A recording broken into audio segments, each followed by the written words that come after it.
I greet and recognize each and every one of you.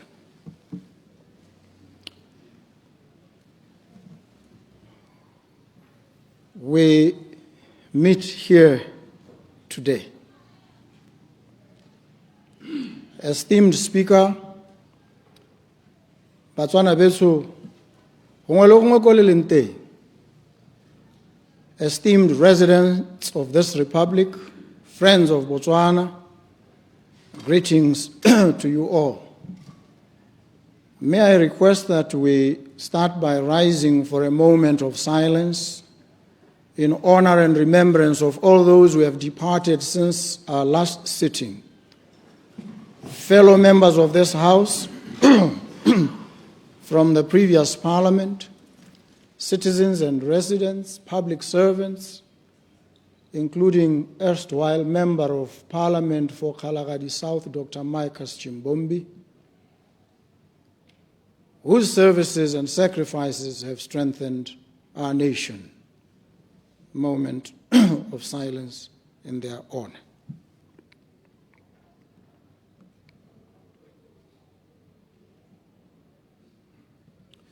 Thank you.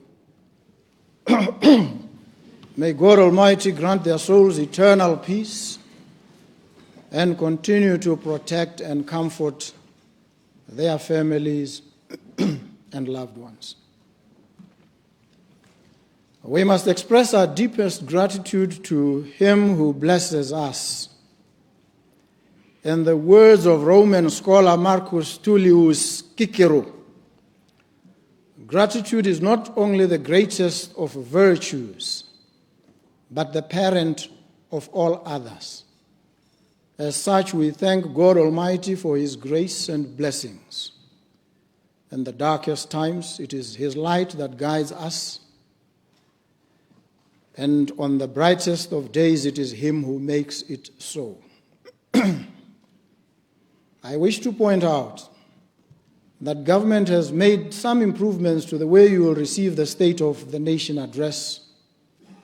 Notably, copies of the SONA, the speech that I'm about to deliver, will be shared. There's also a more graphically engaging and detailed version that will be shared digitally to enable richer discourse among society. This is our way of enhancing availability of information and our increased accountability to the nation. The second session of the 13th Parliament commences today. We gather here as triumphant champions, makers of history, led by heroes and heroines who carried us to heights never seen before. We are a generation of many firsts.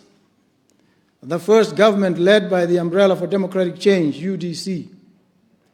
The first African country to win in the 4x400 meters relay at the World Athletics Championships. We have Botswana's first men's 400 meters world champion. We have our first Olympic gold medalist.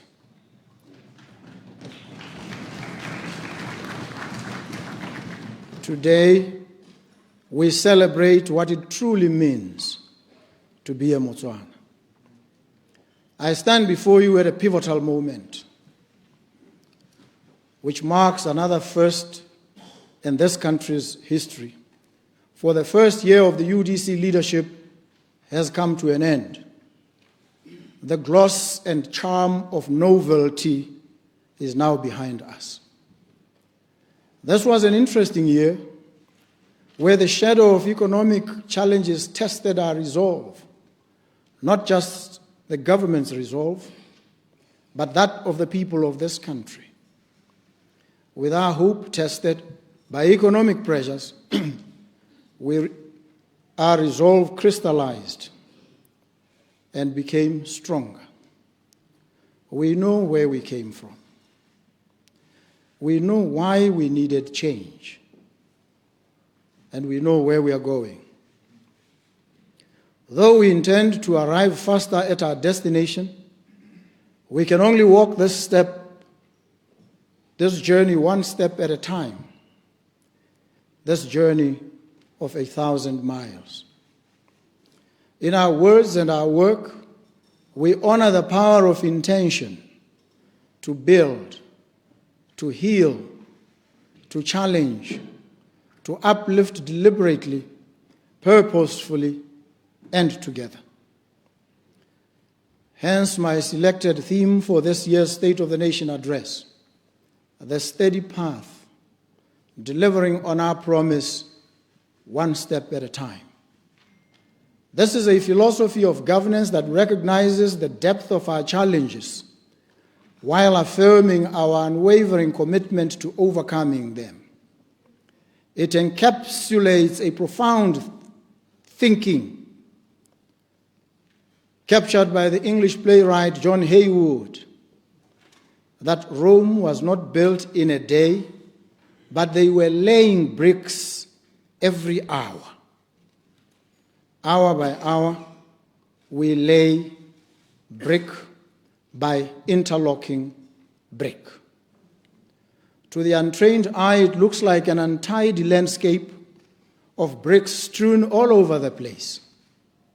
But with time and patience, it'll begin to take shape. You'll soon see the skeleton of the Colosseum, the concept of the Roman Forum, the inklings of the Pantheon, and a hint of the Trevi Fountain. Slowly, meticulously, Rome is taking shape. Today I lay before you the methodology behind the vision. I give you insight into the master plan. I detail the bricks already in place and the ones we are yet to lay. Our economy, long sustained by wealth generated from mining, especially of diamonds, now faces the sobering reality of global market shifts. Our fiscus is under tremendous strain, bearing the weight of unprecedented global macroeconomic challenges. The goose that lays the golden egg is in critical condition. The UDC government entered office with strained fiscus, depleted coffers, employees owed, contractors owed, farmers owed, a debt of hope to the people, and resentment by its rivals. The resentful pray and hope for the UDC to fail, and as such pray for the country to fail. But we will not fail. This country will not fail. The doomsayers wrote us off in the lead-up to the 2024 elections. The prolific punditry of doubters and naysayers assailed us all. Analysts and prophets of all colors and hues foretold our spectacular failure at the polls. We were dismissed with such casual certainty and contempt. We stood no chance. The entire press corps of this country was aroused, mobilized, and weaponized against the UDC. They predicted, they analyzed, rendered opinions dressed up as fact. They spoke with such authority and confidence. Acres of newspaper space and extended amounts of airplay were devoted to spreading chronically prejudiced views of our adversaries and detractors. On the 30th of October 2024, the people spoke. On that day, all the predictions and prophecies of our detractors evaporated. It became a day of dissolving certainties. On that day, We experienced the most beautiful symphony of comeuppance ever served. History had been made, and the clock of time continues to chime. I stand here today bearing the weight of history. I remind us all of 2024, of our struggles and our strivings, as a way of saluting and humbly acknowledging the supreme sacrifices made by our activists and our people. I stand in absolute awe of the resilience and fortitude of the people of this country.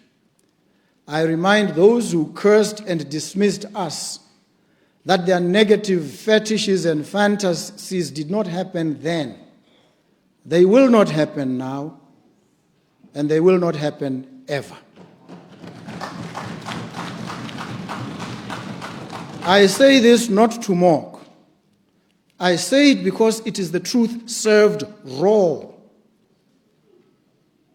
I want us all to know and always remember that the UDC is an indelible portrait of courage and defiance in the face of denial, denigration, and belittlement.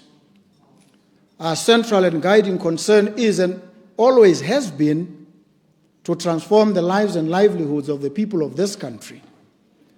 From our conjunctural analysis, we knew we had to address this concern.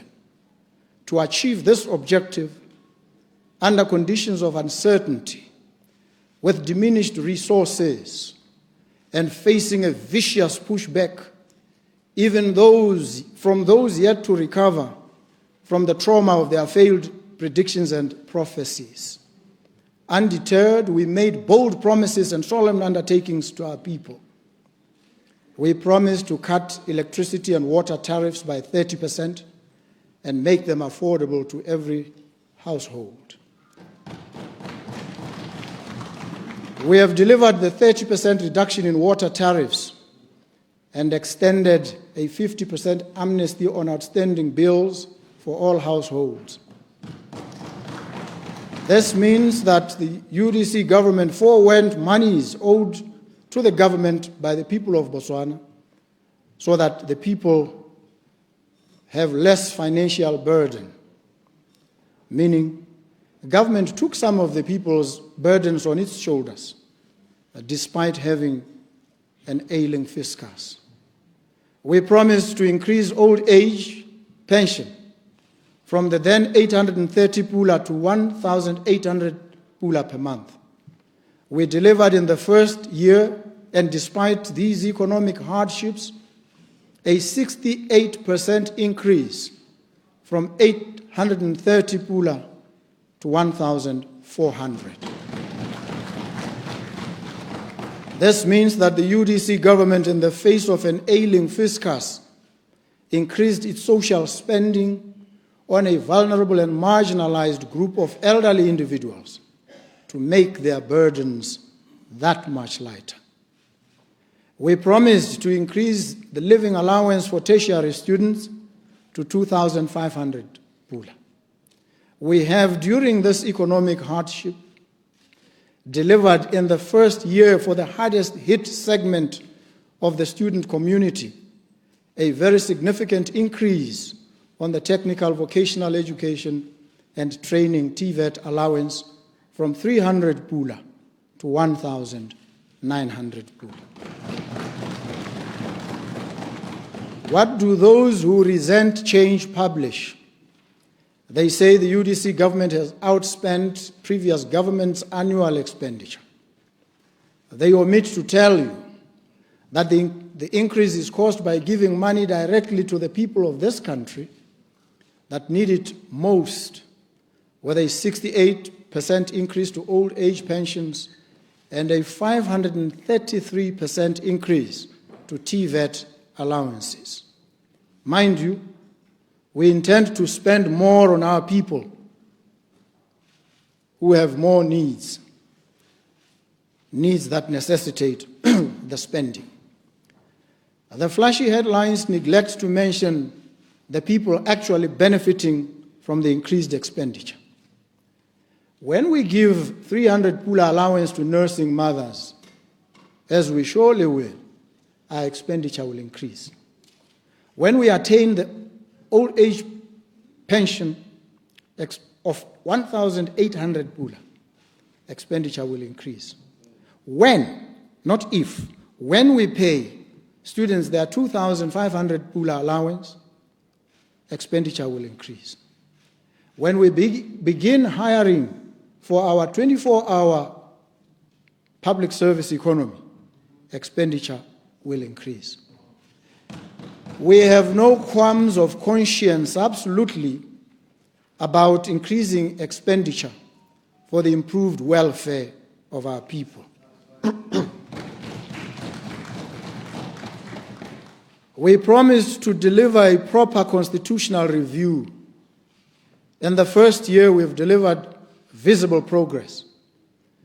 The government has gazetted the Constitutional Amendment Bill, which seeks to establish a constitutional court. The bill is ready for debate in the current session of Parliament. This will pave way for a nationwide referendum on the review of the Constitution. Consultations are expected to commence in 2026. We follow the model set by South Africa, whereby the establishment of a constitutional court preceded the constitutional review, so that thereafter there's a forum specially designated to test the rigors and contours of the new constitution before ratifying it into law. We reaffirm our abiding fidelity to the promise of a comprehensive constitutional review. We promise to deliver a sovereign wealth fund that will accelerate Botswana's strategic investments across the globe, ensuring wealth not just for future generations, but even for current generations. We have delivered on this promise, and the Sovereign Wealth Fund has commenced work. We promised to pay a living wage of 4,000 pula. Not only has the private sector continued to overwhelmingly embrace this development, we too, as government, have reached a historic milestone wherein an agreement was reached between government and 7 public sector unions to pay this living wage effective July 2025. When we were faced with a situation of critical shortage of medicine, your government, and through the efforts of friendly nations and international partners, came to swift action. We managed to purchase and obtain donations of medicines worth over 500 million pula, and still counting. Under pressure of an acute shortage, we could not fully exact the levels of saving we otherwise would have if we were procuring under more hospitable circumstances. The systemic challenges of the current value chain of providing medicines have been entrenched for decades, and we are dealing with them boldly to uproot their inefficiencies as quickly as possible. These accomplishments are just the beginning, and we can and we will continue to do more as we move into the next year. However, in the face of real economic challenges, the challenges that our country faces, these accomplishments must not be downplayed. Let us continue to be a nation that possesses the grace of gratitude for what we have achieved under these circumstances, without losing hope for better achievements. We've also made good strides in non-financial objectives that we set in the last State of the Nation address. We've begun rebuilding the nation's trust in its institutions. We've made key appointments to a number of ministries and statutory entities. We have made meritocratic appointments to the judiciary. We've made appointments to the Directorate of Public Prosecutions. We've welcomed a new commander of the Botswana Defence Force. We've made appointments at the Attorney General's chambers. We've made board appointments to parastatals that have begun turning their entities around. We've employed public servants in various positions throughout different ministries whose impact is felt daily. We will continue to make the right appointments. This government does not discriminate. We promised to deliver dignity to all persons in this country, and we began by burying a man in his ancestral home as one of this government's first acts in leadership. We have upheld freedom of speech and expression and given Botswana their voice back. And we saw, flowing from that, enraged, sometimes frustrated members of the population take to the streets in exercise of their freedom on several occasions without any fear of police brutality. Most recently, we introduced different languages to national news broadcast. This is your Botswana. You are safe here. You are part of this country's story. When the resentful accuse the UDC government of trampling people's rights, remind them that for the first time in a long time, the rights we are enjoying in this country are not words on a fading parchment, but are tangible and real. They flow from that grand power of attorney, the Constitution of this republic. There is no looking back on this journey that we've started together. We march forward. We aren't tripping, but we may stumble sometimes.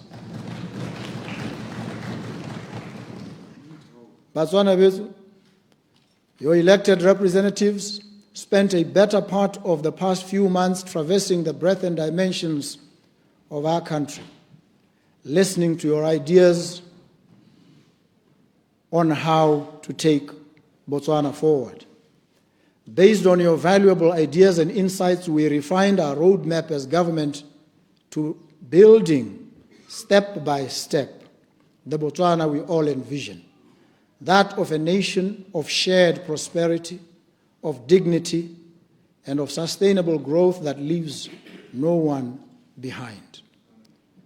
We have begun shifting Botswana's public service and political culture towards promoting greater accountability, launching with intent comprehensive economic diversification programs, renegotiating our position in the global diamond market, and responding decisively to the acute crisis, particularly in our healthcare and education system.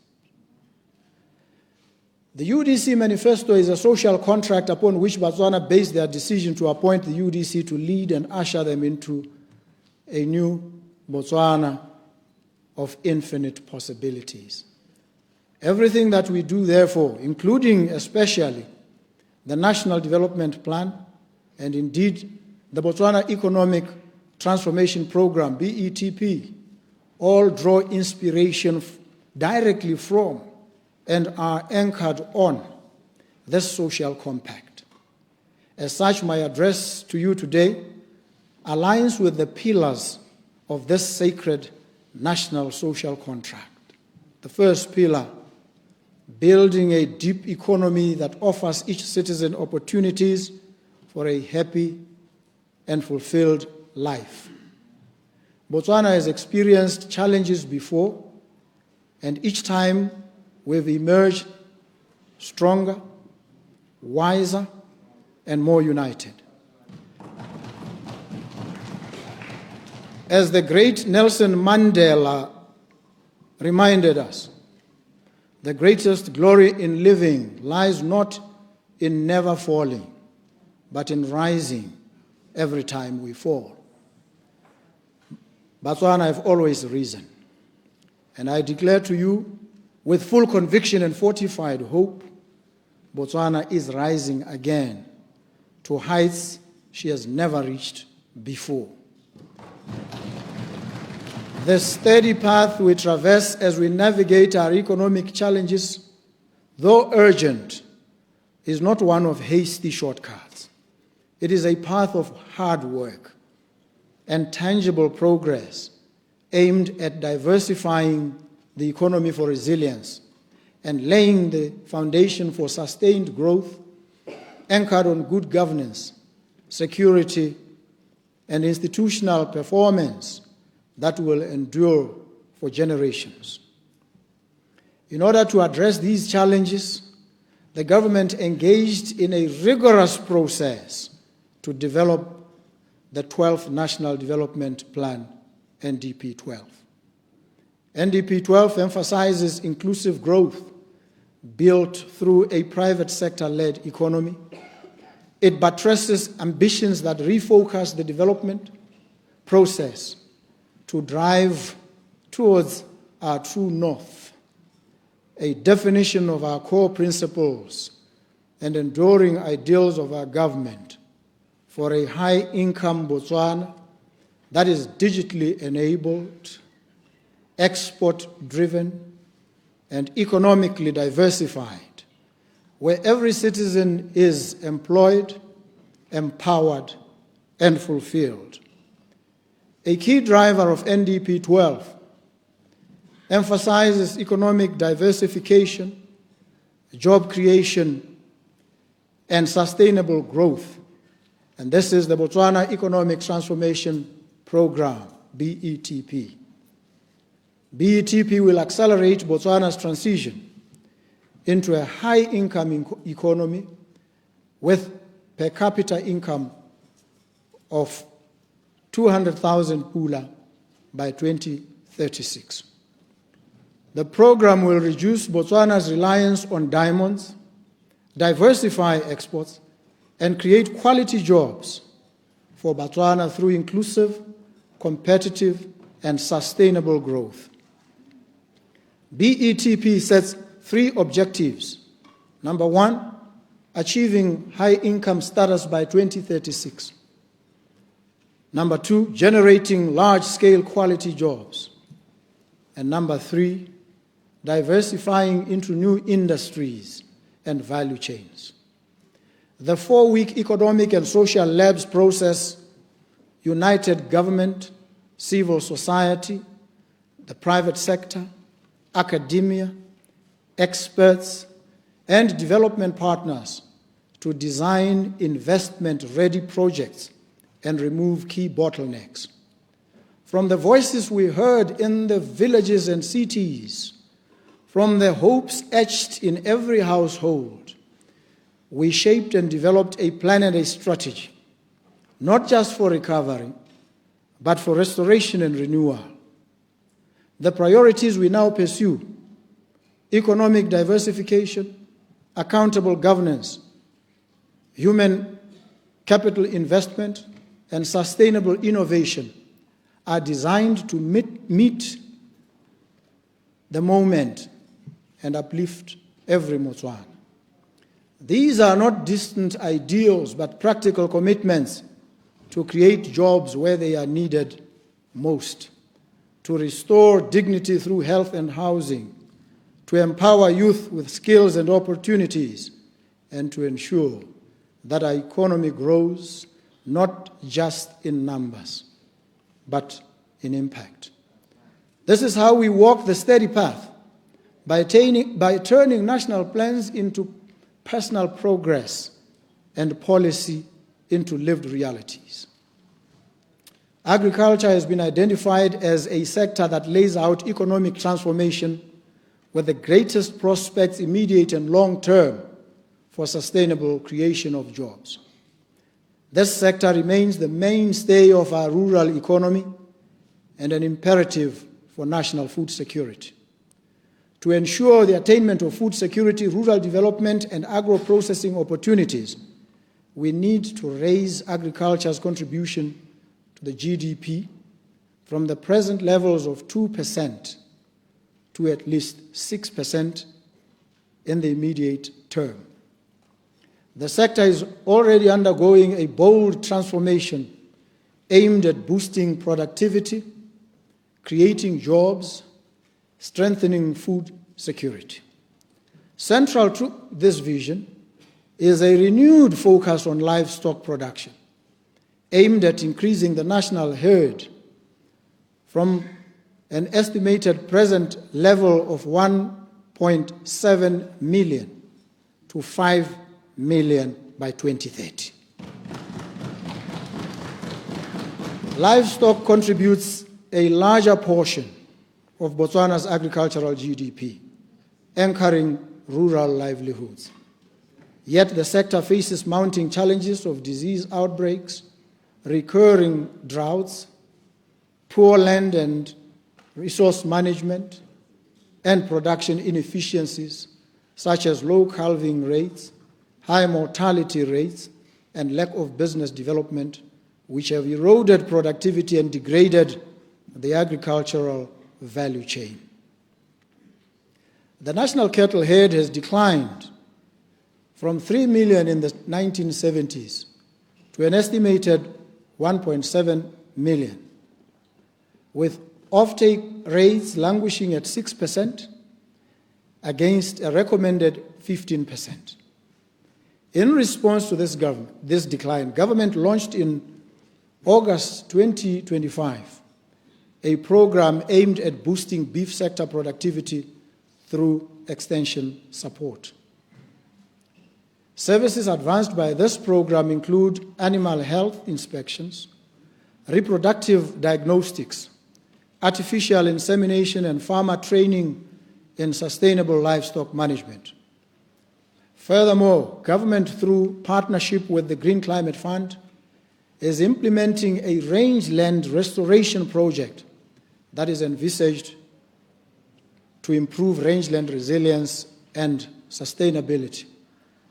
This project was launched in May 2025 in Tsabo. Government will also target communal farmers as part of achieving the 5 million herd target through restoring rangelands and improving profitability and access to premium markets. I am delighted to announce that the turnaround strategy for the Botswana Meat Commission now shows signs of improvement. BMC has improved payment turnaround times. It has improved payment turnaround times from months to 7 days. In Ngamiland,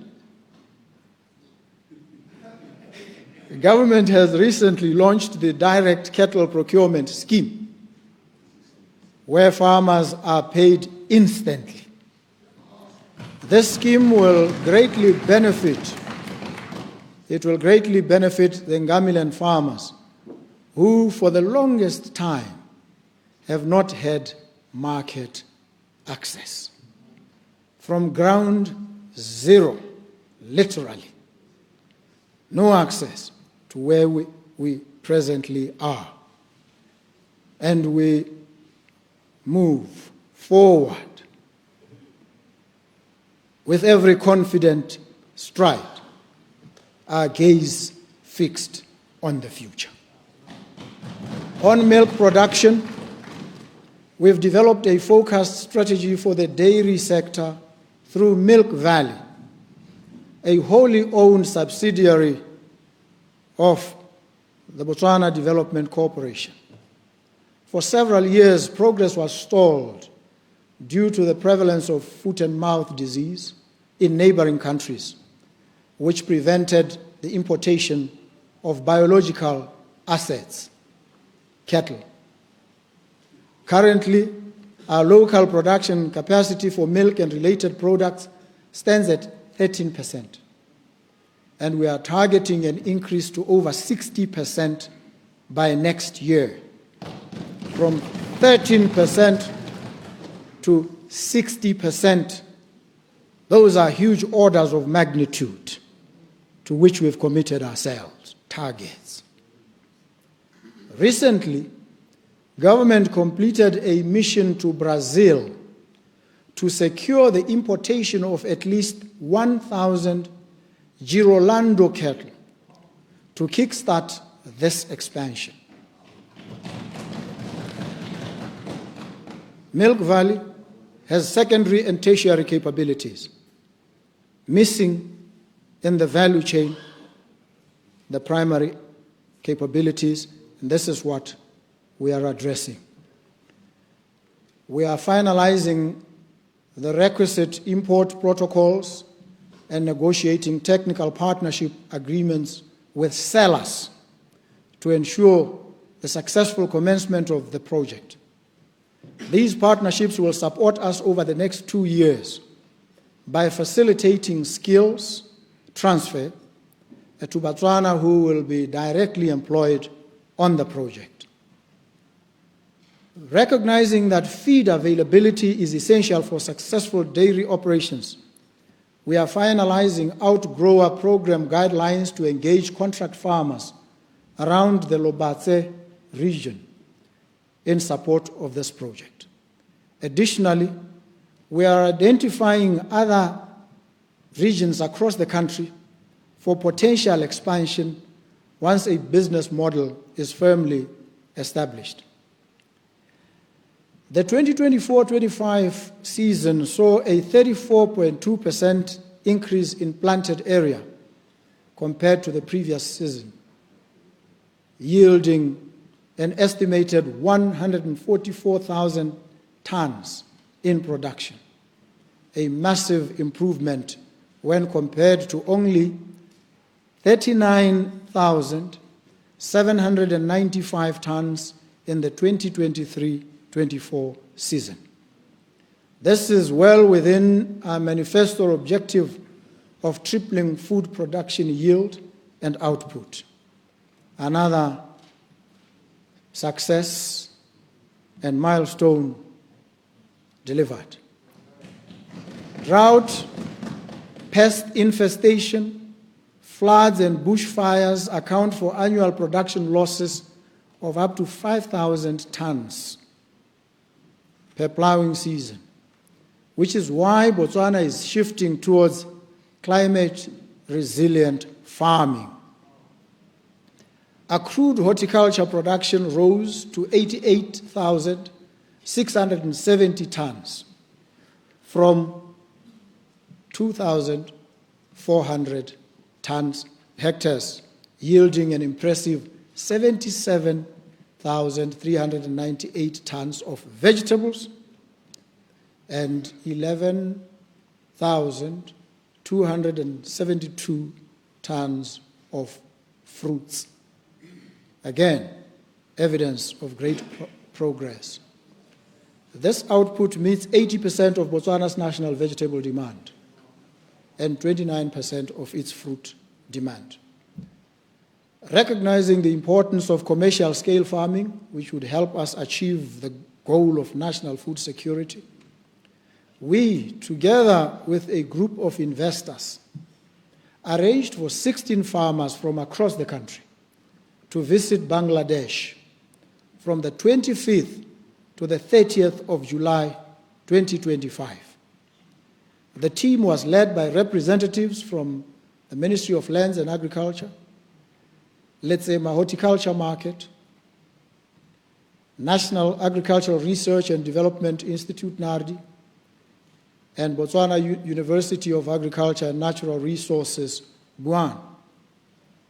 The farmers, on the other hand, included members of fodder producers, fish farmers,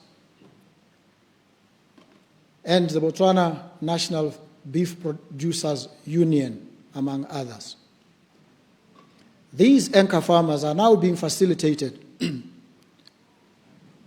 to start and operate farms that will act as a point of reference for other farmers. To diversify the economy through agriculture, government is leading a policy shift which will enable licit cultivation and use of industrial hemp and medicinal cannabis. To begin this program on a sound footing, Hemp Innovations, a global corporate entity with experience in the field, recently signed a memorandum of understanding with the government of Botswana to work alongside Buan and Nadi to explore and pilot hemp production. These partnerships will enable research and development for cultivation and processing of industrial hemp and medicinal cannabis. The project will be implemented in phases, starting with trials at Buan, and it will build up to Botswana farmers with interest in industrial hemp and medicinal cannabis. While the entire legal framework and associated regulations are being finalized, the Cannabis Act and illicit traffic in narcotic drugs and psychotropic substances Act have been passed into law to facilitate investment in the hemp industry. Pilot cultivation will commence in December 2025.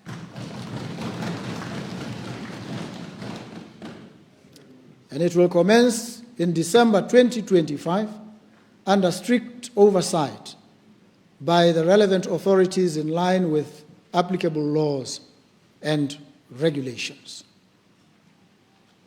On mining, earlier this year, the government of the Republic of Botswana and De Beers Group announced the signature of our new agreements, which represent a shared commitment to long-term national prosperity, youth empowerment, and sustainable economic diversification.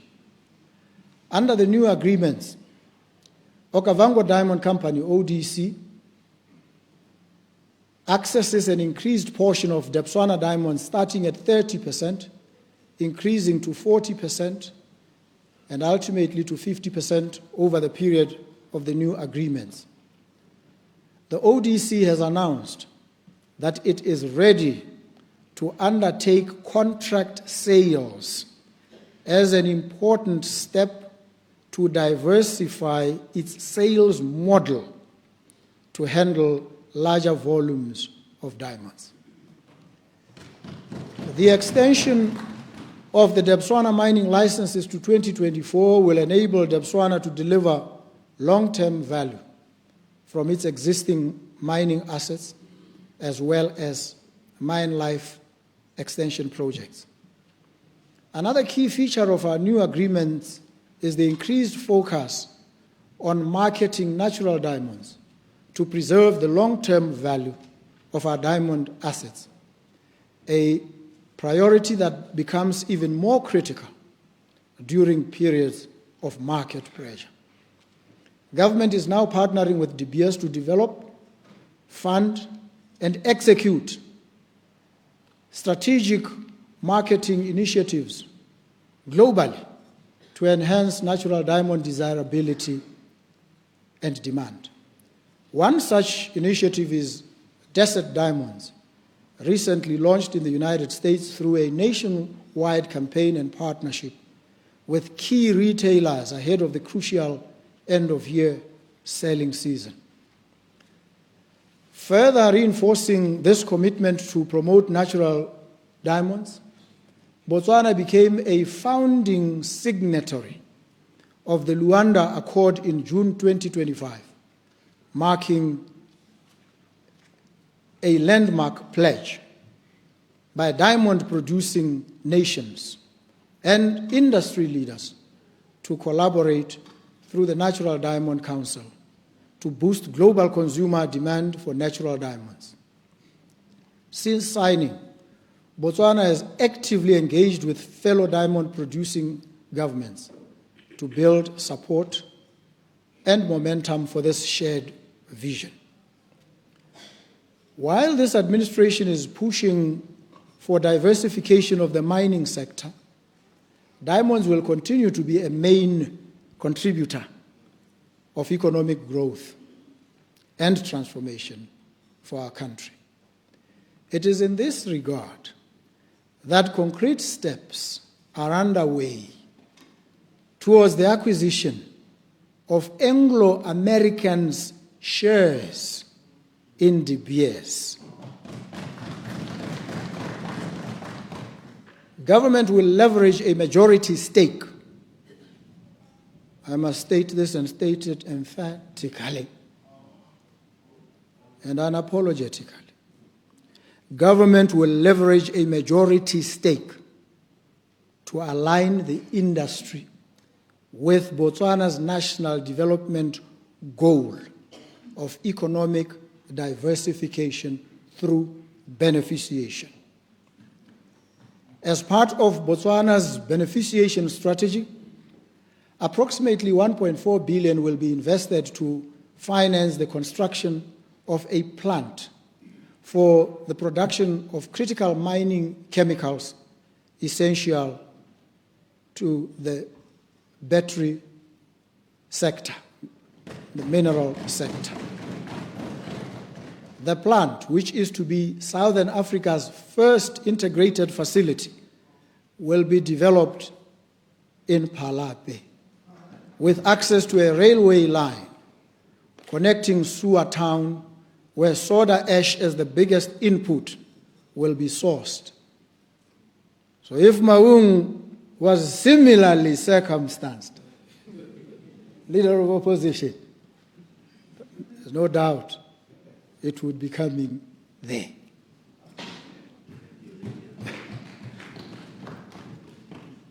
And we will move onwards to regional markets. Our mining sector is evolving rapidly, with new strategic minerals entering the fold alongside diamonds.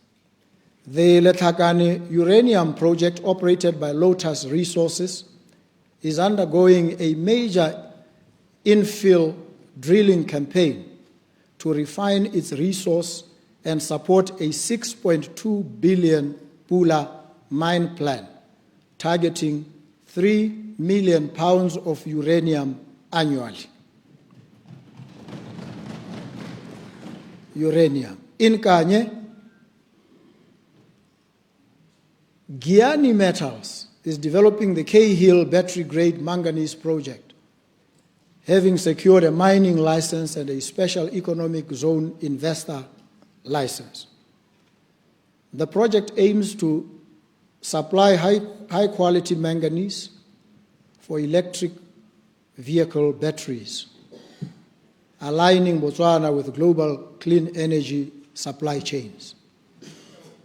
Iron ore is also becoming an important resource in the diversification mix, with projects like the Ngamiland iron ore project set to boost Botswana's steel industry. Learned friend, Mr. Kaping. These developments signal a broader shift toward industrial minerals, green steel and value-added beneficiation. Together, uranium, manganese, and iron ore form an emerging triad of opportunity in Botswana's mining renaissance. Botswana is endowed with a diverse range of mineral resources suitable for small-scale mining, SSM, including gold, copper, industrial minerals, and graphite. Globally, small-scale mining plays a critical role in livelihoods, supporting over 45 million individuals directly. To address existing policy and operational gaps, the Botswana Geoscience Institute is developing a comprehensive and progressive, pragmatic small-scale mining framework for Botswana. Its overall aim is to facilitate citizen economic empowerment through viable and environmentally sustainable SSM, small-scale mining. Energy is still an area where more investment is required. The current national demand stands at 700 megawatts. Peak demand, so the 700 megawatt is peak demand. And we have 450 megawatt nominal demand. About 65 to 70% of the national demand is met through local generation, and the deficit of 35% through imports. And you know at what cost.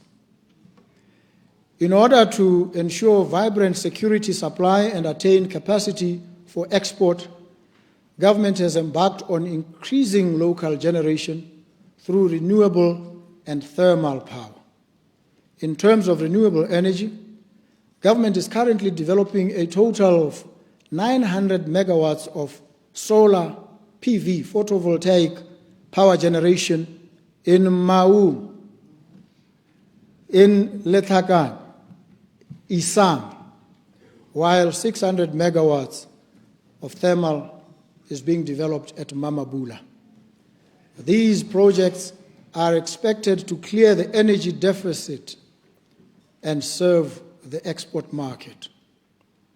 It is expected that by December 2025, more than 100 megawatts of solar photovoltaic will be streamed into the grid, while the 600 megawatt thermal is targeted for December 2027. The ongoing remediation of Morupule B, a 600 megawatt plant, has also started bearing fruits, with 3 units already running, while the other unit is to be completed by December 2025. This will bring local generation of thermal to 720 megawatt, inclusive of Morupule A, which gives 120 megawatts. Government is also working to improve the transmission capacity to, amongst others, enable export of power to the region.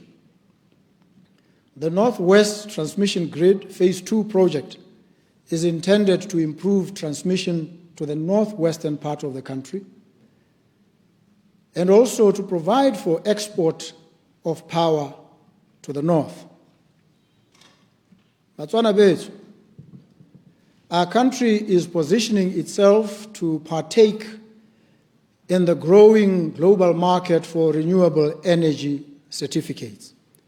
In July 2025, we formally tendered our application to the iTrack Foundation to become an authorized issuer of international renewable energy certificates, IRECs. Once approved, this will open a new revenue stream for project developers and corporate buyers seeking to meet carbon neutrality commitments. In order to ensure that security of petroleum products supply is, in order to ensure all these, security of petroleum product supplies is essential. It is essential to sustaining economic growth, national stability. And so Botswana Oil, through government funding, is advancing major storage projects to increase the security, which currently stands at 15 days of cover to 90 days. So our strategic stocks stand, as I stand here, at 15 days of cover. We must raise it, as we are presently in the process of doing, in the shortest period to 90 days of cover. The expansion of the Francistown Petroleum Depot from 38 million litres capacity to 98 million, from 38 to 98 million litres, is 88% complete, while the Ghanzi Depot is at 55% completion and will be commissioned in April. These two will be commissioned in April and August 2026, respectively. Investment attraction. The government is undertaking reforms to unlock land, streamline legal and regulatory frameworks, and fast-track infrastructure to meet investor expectations. Furthermore, government is in the process of establishing a national retail payment switch. National retail payment switch. A special purpose vehicle will this month of November be established under the Bank of Botswana to procure and implement the NRPS within 12 months. I had insisted on 6 months.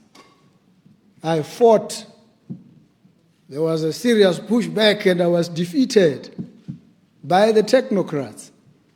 We've settled for 12 months, although we are still pushing for a much earlier delivery date. Phase 1, involving the mapping of the switch requirements, has been done. And technical and business specifications have been developed for a Botswana-centric switch. The switch will significantly streamline transactions, reduce leakages, increase financial inclusion, and ensure that payments for services are transparent and stay within the local economy. With coordinated special economic zones, we hope to make them, these SEZs, engines of inclusive growth, export competitiveness, and long-term prosperity for Botswana. As part of the SEZ-facilitated investments, momentum continues with Radisson Hotel. Radisson Hotel. The project will begin in April 2026 at an investment value of $50 million and is expected to create jobs directly during construction and post-completion. A licensed SEZ investor is developing a 100-megawatt solar power station near Matsiloje as a single factory. It is valued at 1 billion pula, and it will create 600 construction jobs and 30 permanent jobs post-completion, advancing our green energy goals. The journey toward industrial transformation requires bold, large-scale projects that generate employment, build manufacturing capacity, and enable meaningful technology transfer. The Botswana Development Corporation has stepped up to meet this need, driving strategic investments across high-impact sectors. Since the time you gave this administration the mandate to govern, we've worked hard to change laws in a concerted effort, ably assisted by every member of this august House, without exception, to achieve a well-regulated, integrated, development-friendly investment framework to raise levels of productive capital inflows into the economy as part of the process of diversifying the economy and stimulating employment through smart partnerships. Some of the smart partnerships we created are with CCI Global, a leading business process outsourcing company, BPO, headquartered in the United Arab Emirates, to establish presence in Botswana.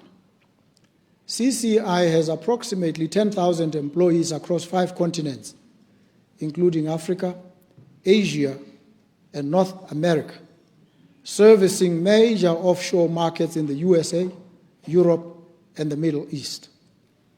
I am pleased to share with you that CCI Global began, not will begin, or may begin. It has begun its local operations at the Botswana Digital Innovation Hub. And this happened in October 2025.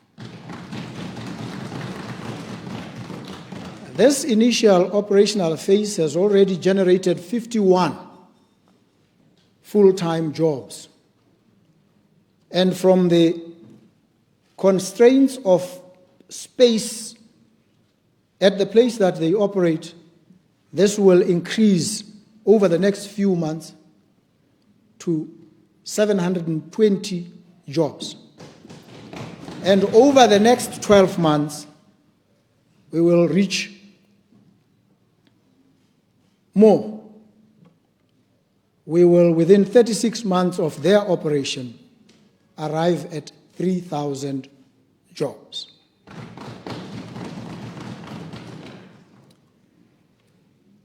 In our effort to strengthen the position of Botswana as an attractive destination for investment, we continue to take progressive steps. It is in this spirit that we are establishing the Botswana International Financial Center, BIFC, a la Abu Dhabi, a la Dubai, a la many others across the world. And this is a bold national initiative that will position our country as a well-regulated and trusted gateway for international investment and financial services into Africa. The Botswana International Financial Center will operate as an independent jurisdiction founded on the principles of transparency, accountability, and rule of law. As part of this broader vision to position Botswana as a hub of opportunities and innovation, I'm also pleased to announce the launch of the Impact Citizenship Program, a pioneering initiative that invites a select group of global investors, innovators, and change makers to join hands with us in shaping Botswana's next chapter of development. To facilitate this, we will be submitting to Parliament a bill aimed at amending the Citizenship Act. This program is not about selling our citizenship. It is about inviting partnerships that make impact, attracting those who share our values, and are ready to contribute meaningfully to our national development goals. I acknowledge the concerns that have been raised regarding this initiative. As a responsible government, let me assure you that vetting and thorough due diligence will be an integral part of the application and approval process. Government has taken another bold decision to establish a sovereign wealth fund for Botswana. The fund will be one of the transformative interventions boosting economic activity in various sectors, diversifying and engendering processing within the mining sector. The establishment of the Botswana Sovereign Wealth Fund signifies government's intention to strengthen fiscal discipline while channeling capital into accelerated economic diversification for job creation and skills transfer. The new vehicle will be a state-owned company operating on commercial lines with independent oversight and regular public reporting, thereby embodying the Santiago Principles, the Sovereign Investor Code on transparency and accountability. Botswana Sovereign Welfare Fund will be independent, ring-fenced, development-focused, and benchmarked against global peers. Another historic milestone that government will deliver is the establishment of the Botswana Mercantile Exchange, BMX. This is a transformative initiative aimed at creating a regional hub for Southern Africa's commodities, both soft commodities in the agriculture sector, such as wheat, sorghum, and our beef, to hard commodities like oil, gold, copper, diamonds, and others.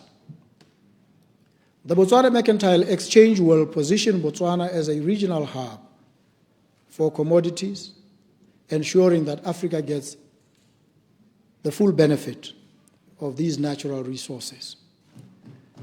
This entity operating under the Botswana Stock Exchange will create a platform where a farmer can list his or her product or commodity on this exchange to be traded with anyone, anywhere in the world, giving immediate value to the farmer at prices competitive internationally.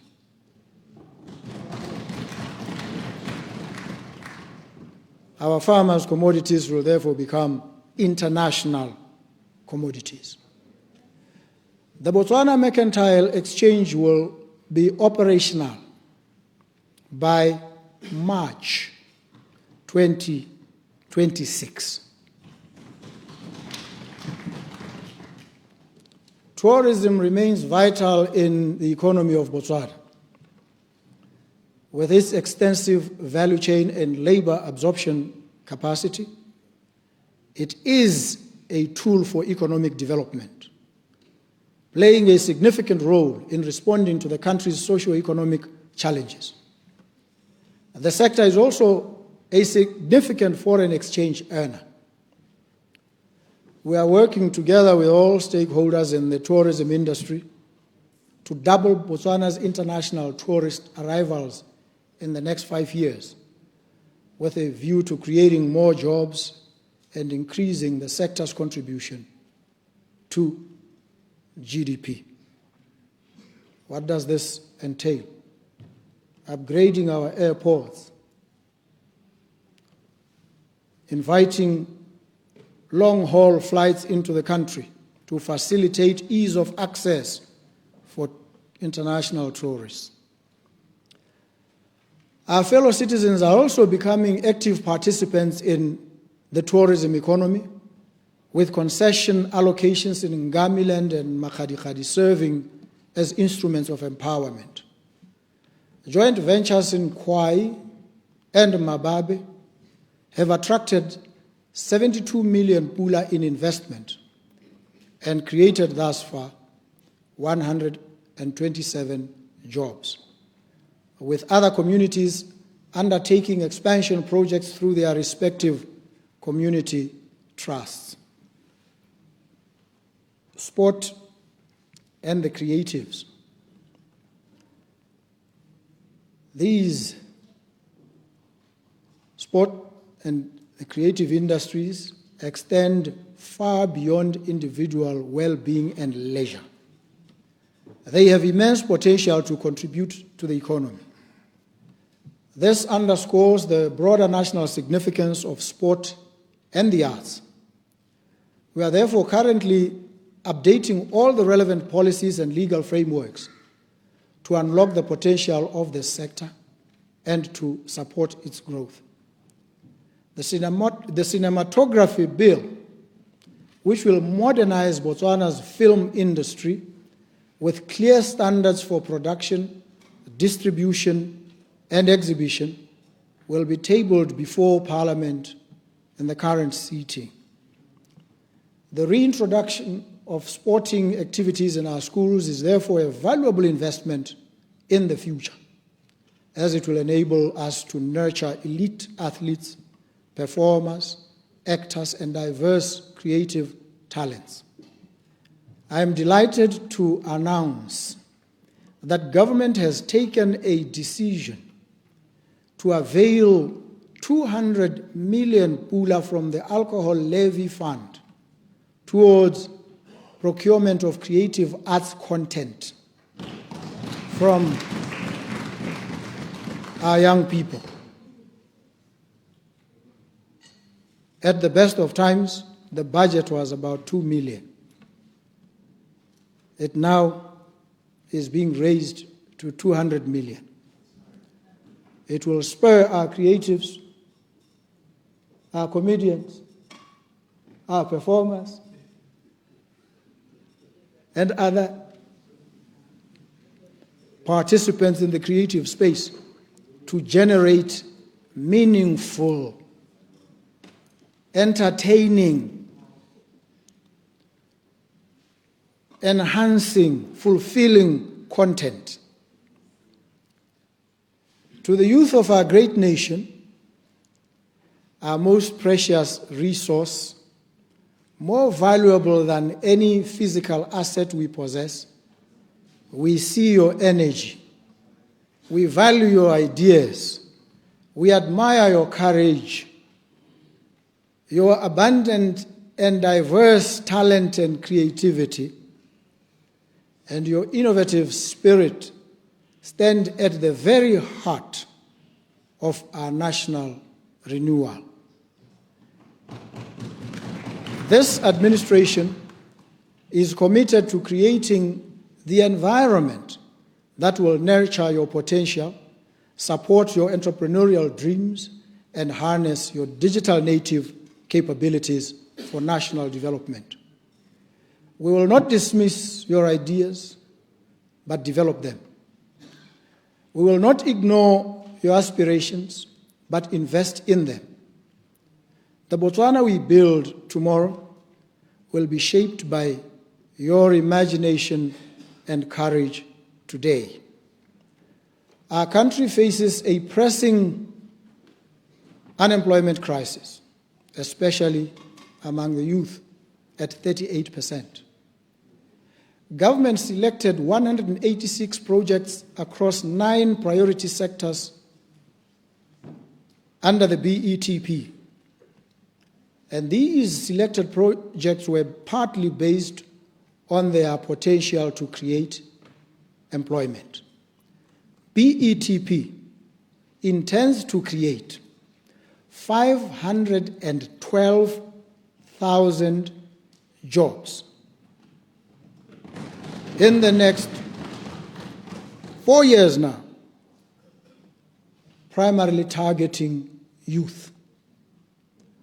Furthermore, the Office of the President has established the Presidential Youth Empowerment Campaign, PYEC.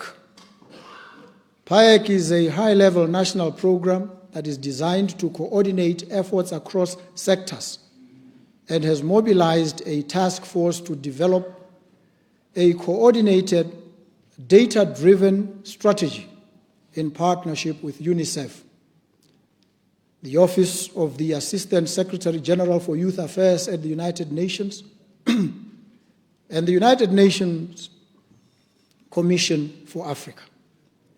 A baseline study will be undertaken to identify 1,000 most promising candidates and produce key deliverables, which include a Botswana Digital Employability Index, a national trainer registry, and a youth policy brief.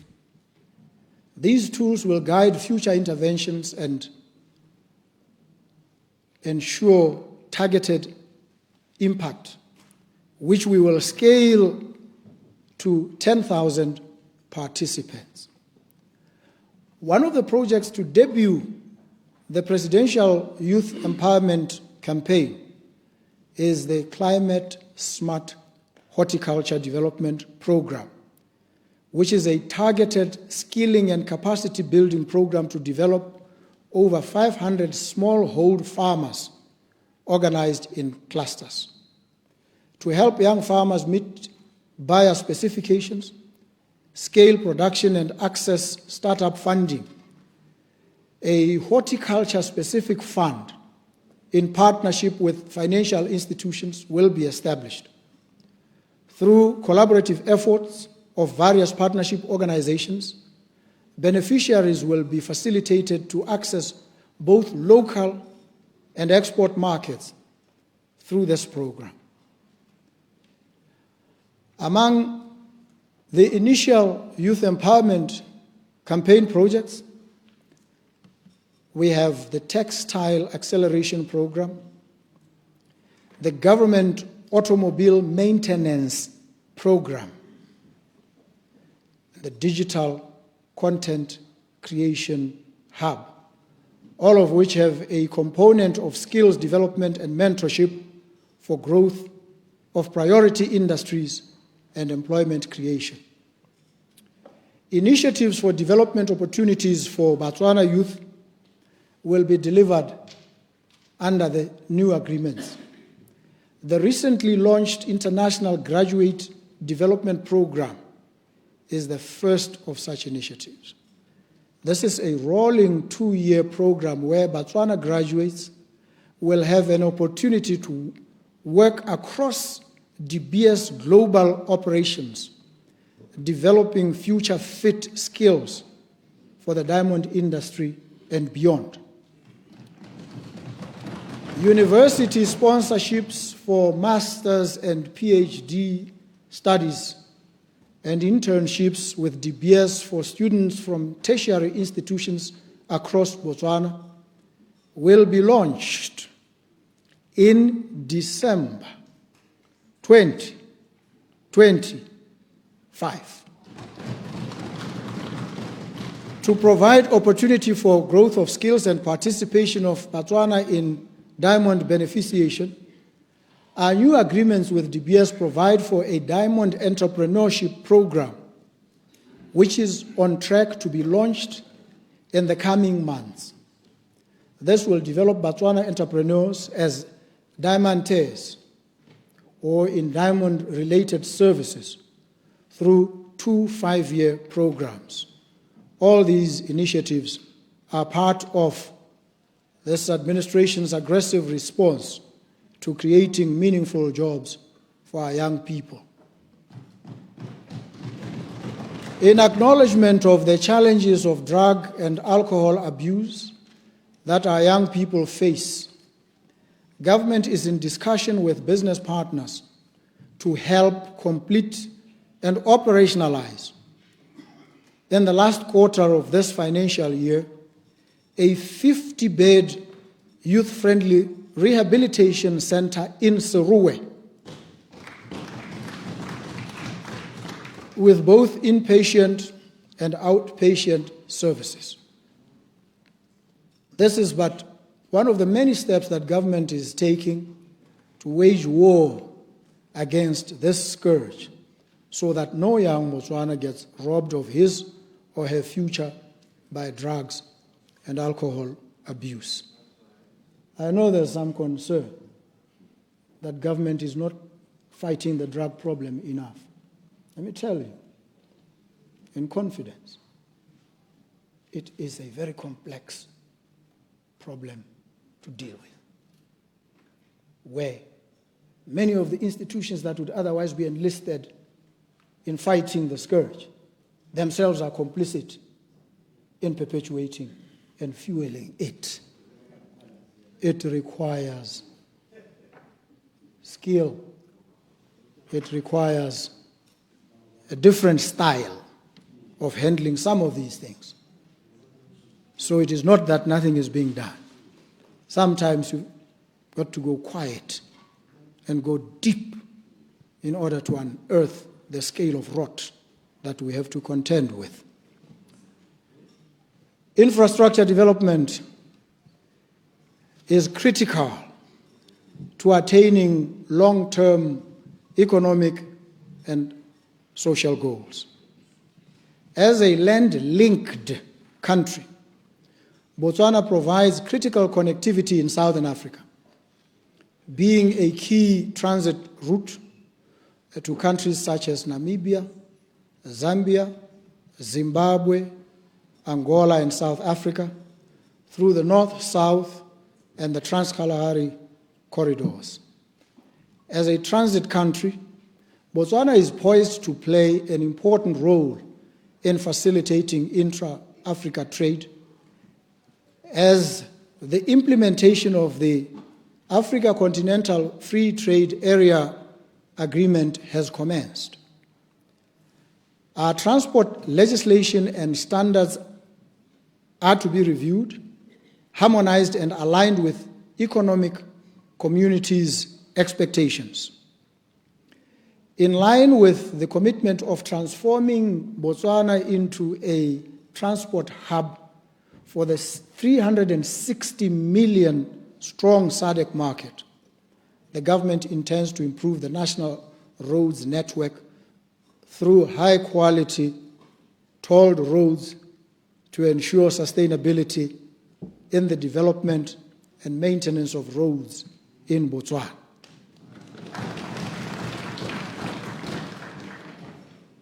In this regard, construction of the A3 road has commenced, while feasibility for the A1 dual carriage tolled road spanning over 600 kilometers is scheduled to commence before the end of this year.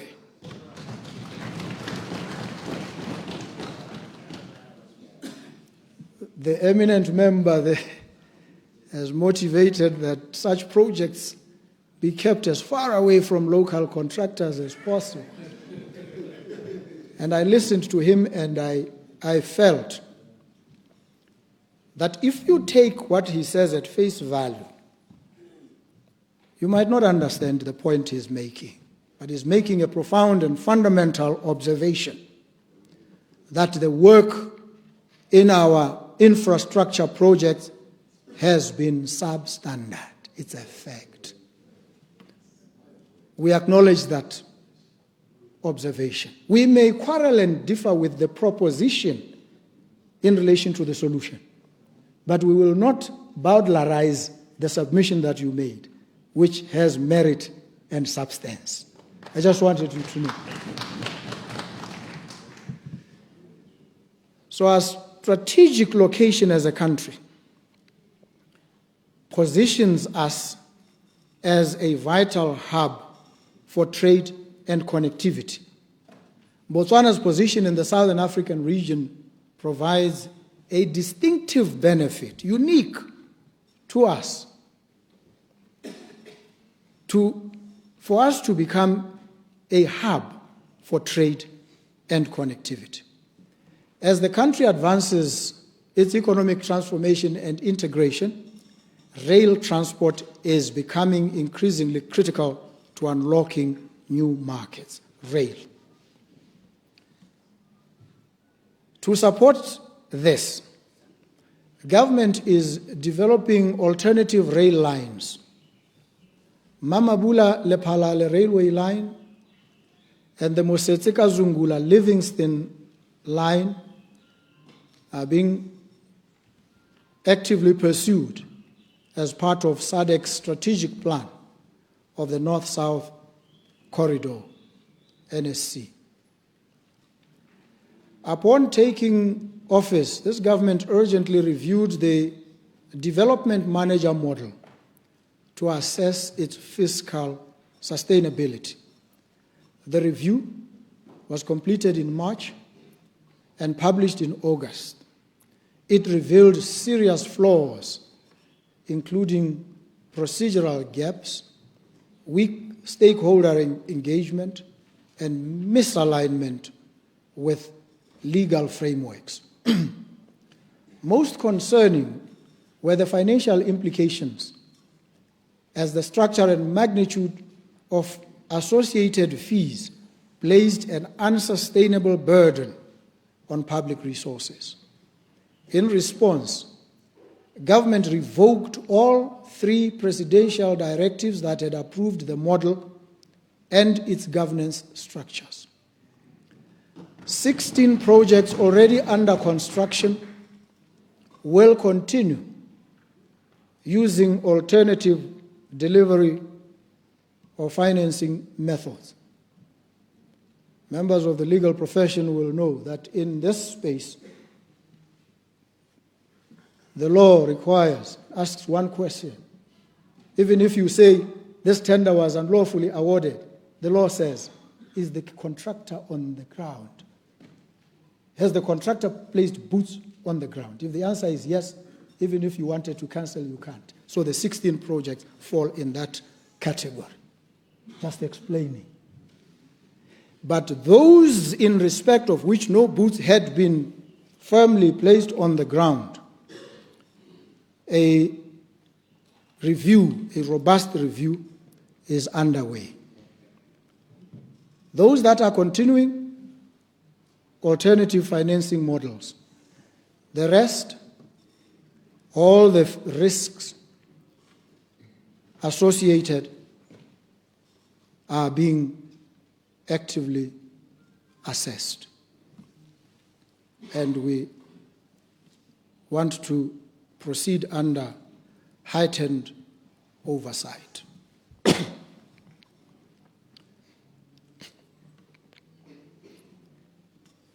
This is important to understand. We are not stopping projects.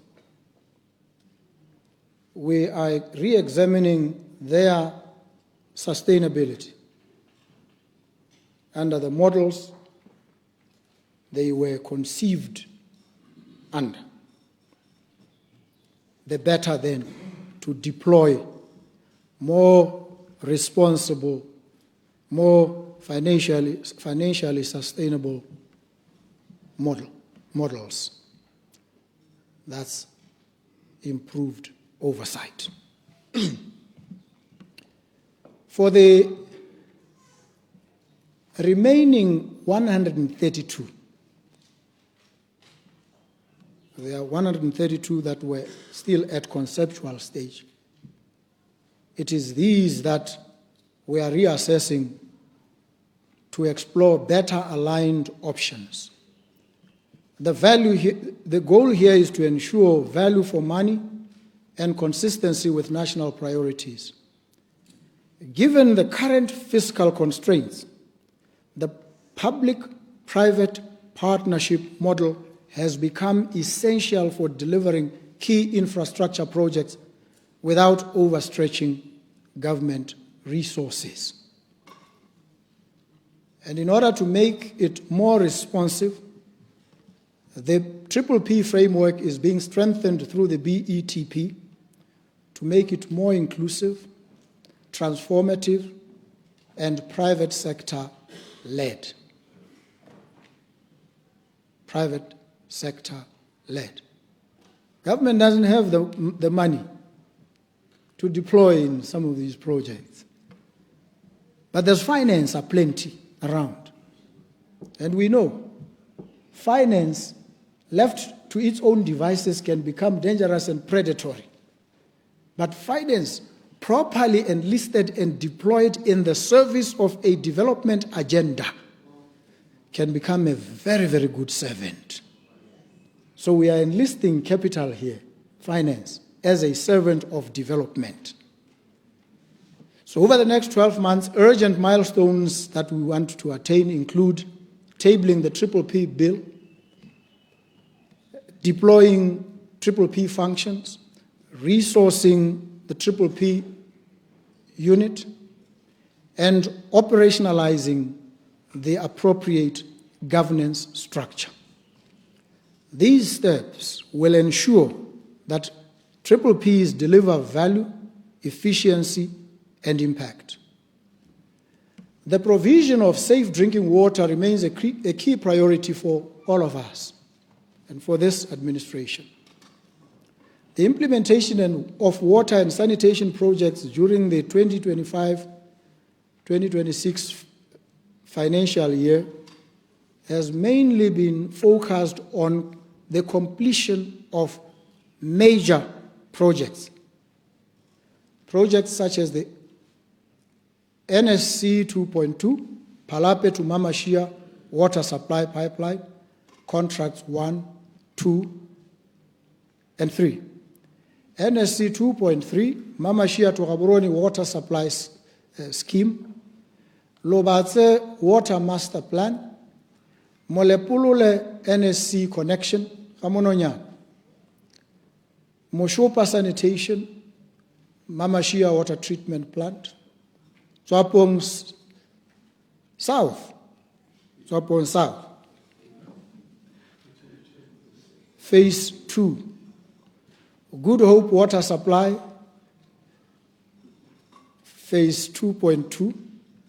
All these are at wrapping up stage and are consolidating final accounts. The process of concluding the outstanding works has been affected by delays in payment of services rendered.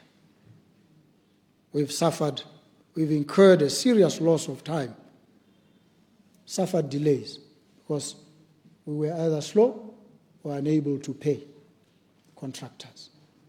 It is not because we don't want, it is because we simply are in no position to.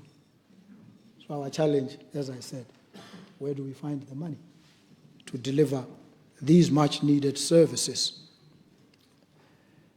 The Maung Water and Sanitation Project is coming to an end, with early beneficiation realized for both water and sanitation. The Kanya Sanitation Project has taken unduly long, but is now winding up, and most of government's institutions have been connected to the system.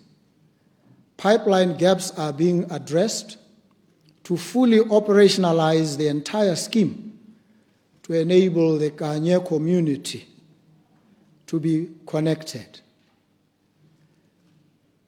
The Boteti South Central water supply is 98% complete, while the Kanye network rehabilitation stands at 96% completion. The project will be completed by the end of this financial year.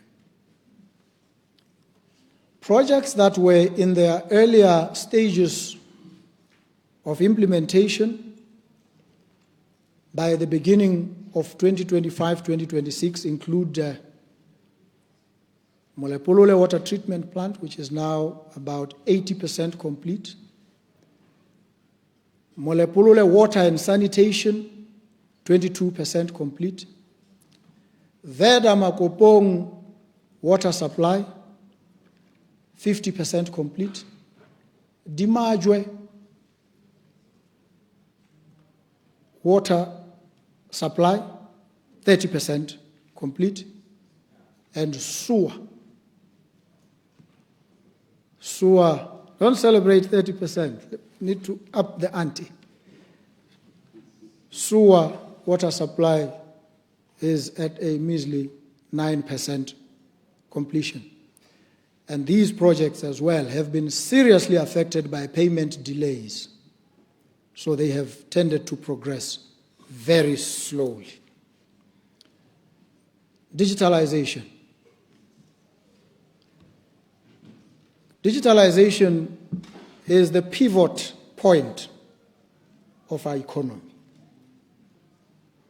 It's the fulcrum. It is a critical enabler for our bold transformation of the economy. And so government, through the Ministry of Communications and Innovation, in partnership with the Botswana Development Corporation, Botswana Telecommunications Corporation, and other stakeholders, have commenced an ambitious journey to launch and go live an ultra-modern, secure platform where all government services will be delivered, and this within the next 6 months. This will be backed by improved backbone infrastructure that will ensure reliability and stability of the platform. I know you don't want any downtime. The citizens more so. We don't want any downtime, all of us. Procurement has been a major bottleneck slowing down progress in many development initiatives. Procurement.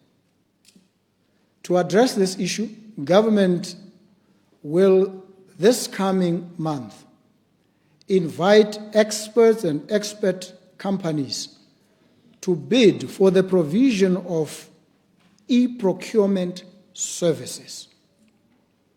This is a bold move that will rid our procurement of corruption, raise the levels of transparency, strengthen and standardize procurement controls across government, while ensuring that government no longer suffers the devastating damage caused by the high prevalence of price gouging.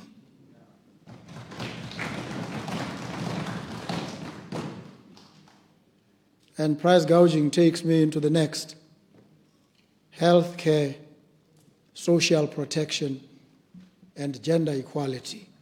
And price gouging has been extremely rampant in the health sector. And government is steadfast in its resolve to ensure that Botswana can access quality health services when they need them. They must access them without financial hardships through universal health coverage, UHC. In our quest to reach the true north for Botswana in health, enshrined in both the NDP 12 and the Botswana Economic Transformation Program, we have two main goals. Goal number one, to raise the UHC, Universal Health Coverage Index, from 55 to 75% in the next 5 years. This involves a major re-engineering of the whole health system, almost a complete overhaul. The reforms that we must engage include digitalization of the health system, reorientation of health services towards a more robust primary healthcare system, which is what has already begun with the relocation of primary healthcare services to local authorities, and the National AIDS and Health Promotion Agency, NAPA, to the Ministry of Health. Reimagining drugs and medicine supply chains to ensure predictable availability of commodities for Botswana, and modernizing infrastructure. Goal number 2, the introduction of a sustainable health financing scheme, the National Health Insurance, which will be co-created with Botswana. The process has started. Stakeholder engagements are continuing with different groups from academia, policymakers, politicians, and Botswana. These ideas that come will be synthesized and will culminate in a policy that will be presented to all Botswana for comments and approval. I officially declared a state of public health emergency on the 25th of August 2025 in response to a catastrophic collapse of the medical supply chain, which had been building up for decades. At the time of the declaration, critical medicines and medical commodities were almost non-existent. 2 months later, though we are not yet out of the woods, most first-line medicines for chronic diseases and those needed for emergency care are now partially available. The availability of critical medicines and medical commodities now stands at 36%, while vital, essential, and necessary VEN medications stand at 63%. And this is expected to increase significantly in the next few weeks as supplies that were not readily available but are still being manufactured arrive. And here, interestingly, we took some of the lists for procurement that we were handed by central medical stores to an expert entity that enables links with procurement or manufacturers.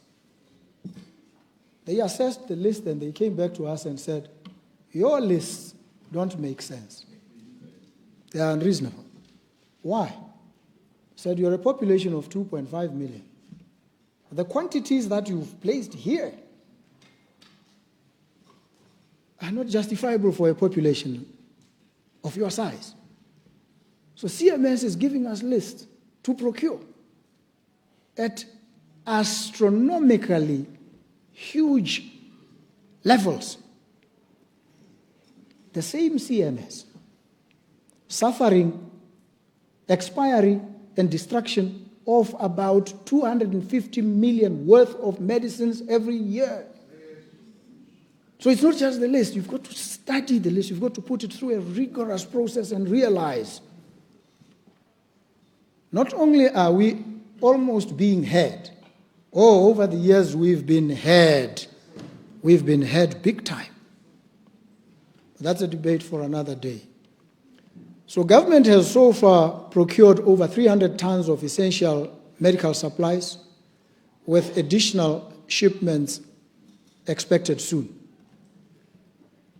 Let me take this opportunity here and now to express our gratitude to the governments and the people of the United Arab Emirates, the United States of America, Zimbabwe, Turkey, Brazil, China, Cyprus, as well as the United Nations family, for having pledged or donated medicines respectively.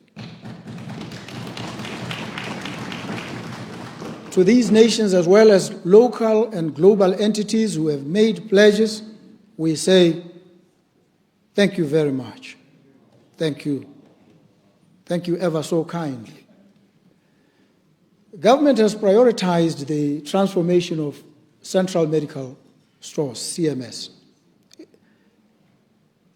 The entire medicine supply chain to ensure that we will never return to this situation we were in. And the state of emergency lasted only 21 days. Now, through the Botswana Economic Transformation Program, CMS will be restructured, and this will be informed by an evaluation that is ongoing. It's currently underway.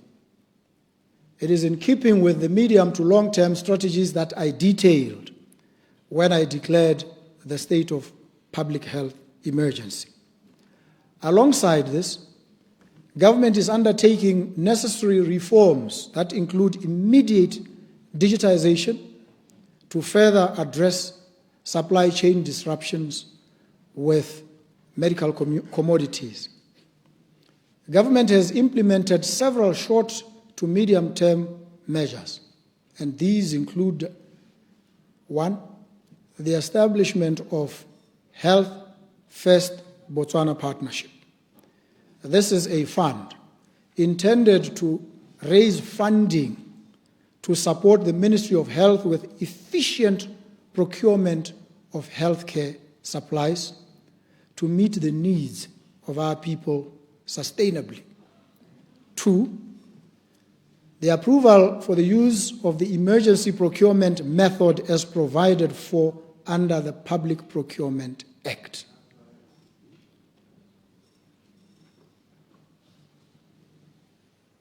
For speed, dispatch in responding to crisis so that we could swiftly respond to current and any other predicaments. And the third, the National Steering Committee and the National Task Force that were created on the 25th of August 2025, both led from the Office of the President, will continue to lend full support to the Minister of Health to coordinate and ensure successful closure of this situation.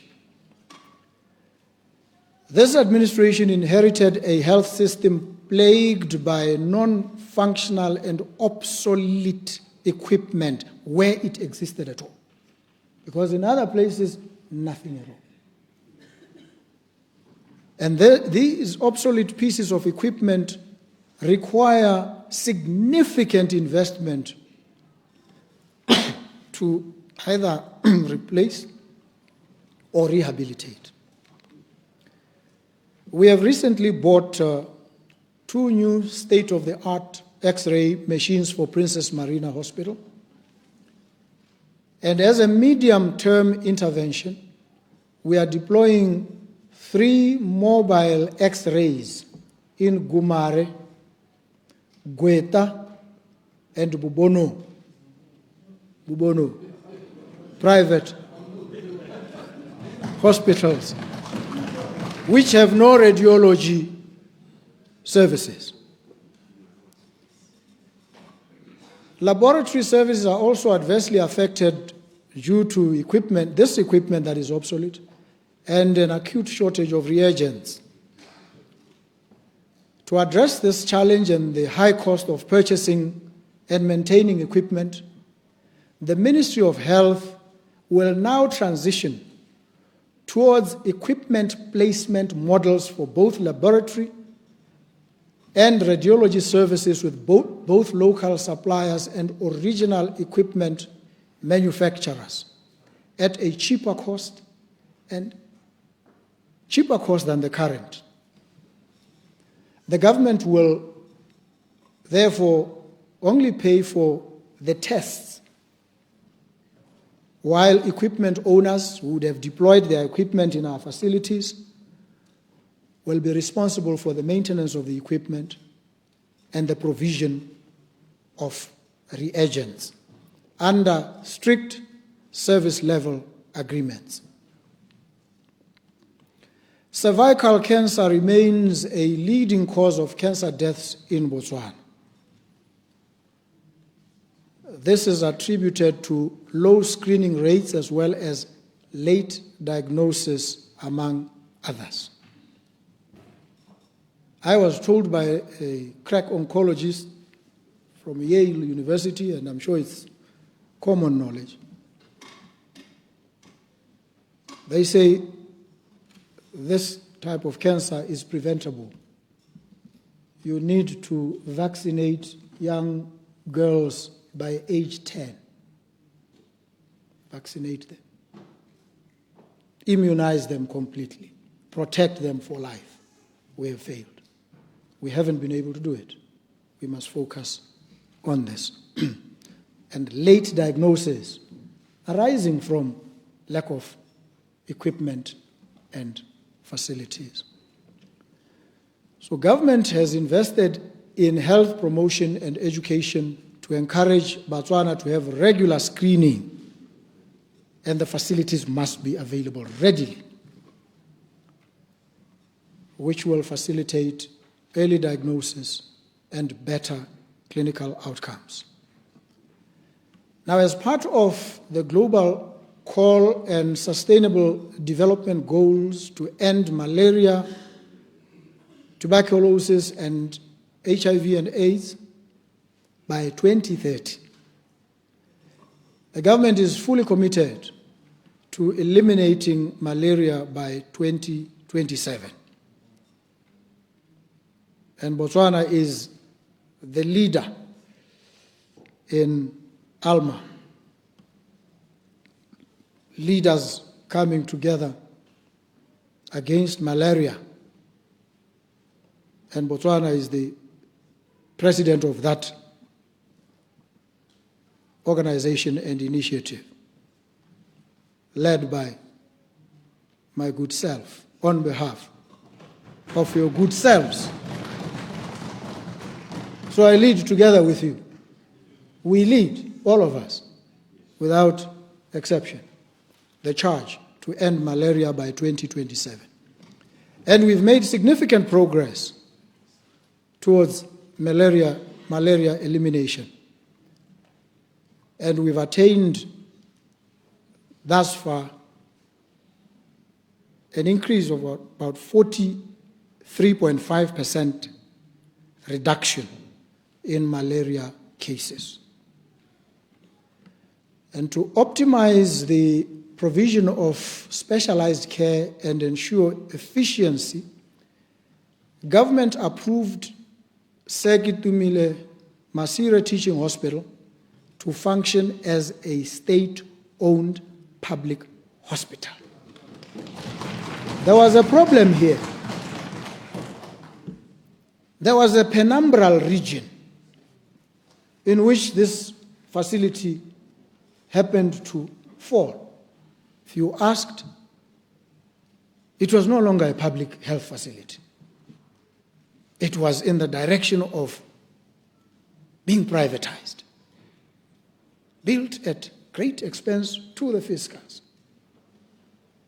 And the fiscus is being divested of this asset, which is why it became imperative then to halt this and to restore this facility, Sekitumile Masire Teaching Hospital, to its status quo ante as a public health hospital.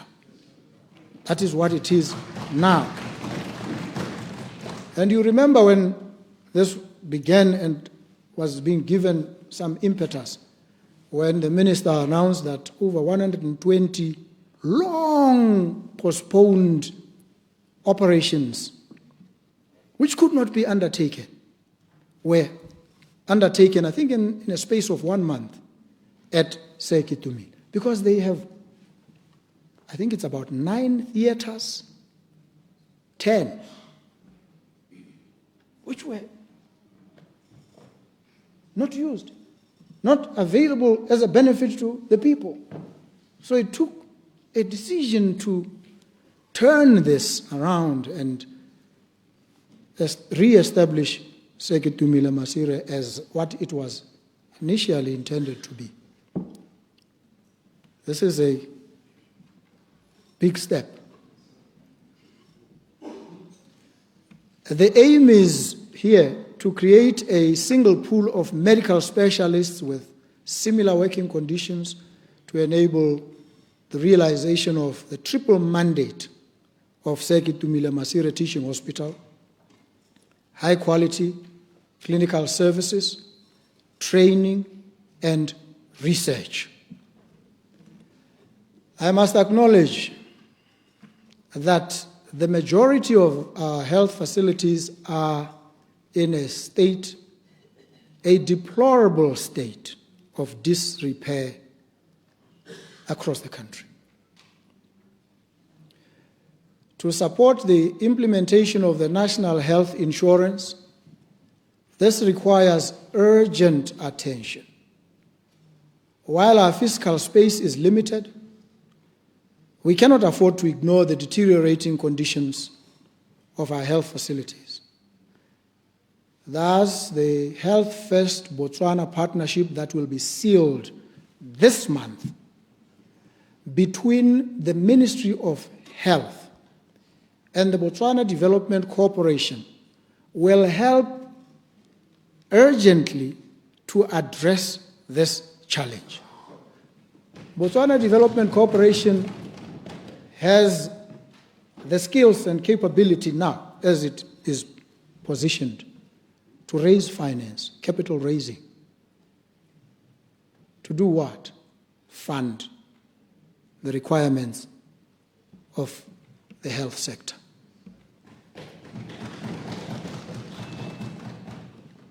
We have also had to reach out to friends and partners. When we are in crisis, we reach out and ask not for a declaration of love from our partners, but for a demonstration of love. And they came, they demonstrated the love they have for our country. So I'm delighted, and I've thanked those who came and assisted. I'm delighted to announce that we received a generous grant of $50 million, approximately 700 million pula, to drive our commitment to transforming the health system to a primary care focus with emphasis on the promotion of health, on prevention, early detection, and treatment.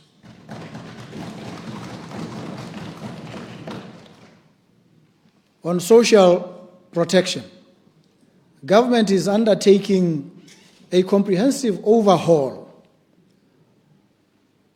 of the social protection system with a focus on efficiency and sustainability. This includes the operationalization of a single social registry, SSR, for beneficiation, registration, and introduction of proxy means testing to ensure that support reaches those most in need. I know others have said, and I digress a little, when we deal with the old age pension, let us enforce a means test and not make it available to the likes of Dr. Botswana and many others. My position, which I maintain and on which I have not been dislodged yet, maybe I will be, is that let's make it available even to Dr. Botswana. Let's make it available. If he doesn't want it, he will donate it.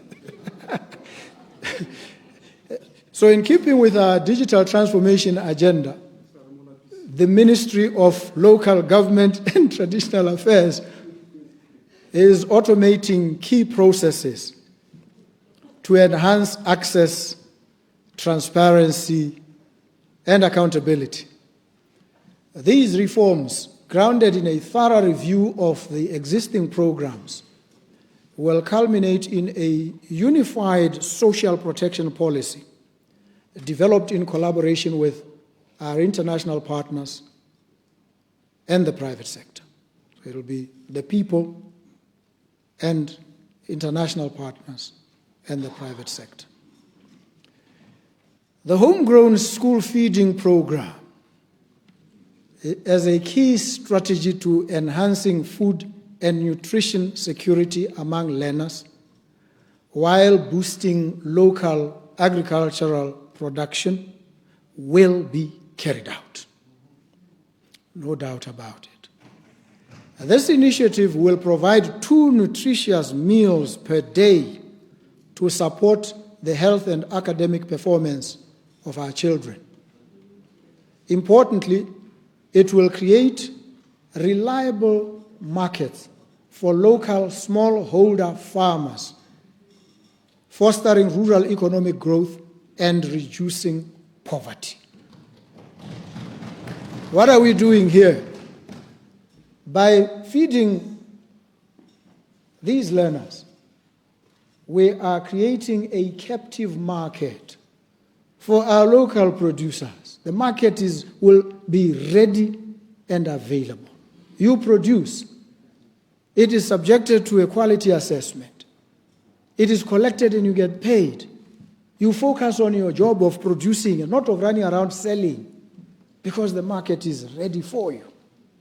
This supports an ecosystem that empowers, uplifts, and improves lives and livelihoods. And as a further commitment to improving the well-being of vulnerable children, the new Child Support Grant, a monthly financial payout of 300 pula to children under the age of 1, is starting in the next financial year. This program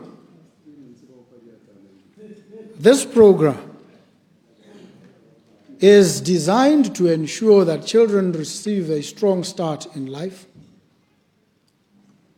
And the records as at July 2025 show that we have 39,525 such children needing this assistance. The challenges of the financial reality have conspired to delay the implementation of this. We've tarried a little, but we are on course. We are fully committed. And with the re-engineering of the economy that we are busy on, we are certain that next financial year it will commence. And we will ensure that all eligible babies are covered. We're also transforming the Ipelegeng program into a skills-based public works program to be fully implemented by end of 2025.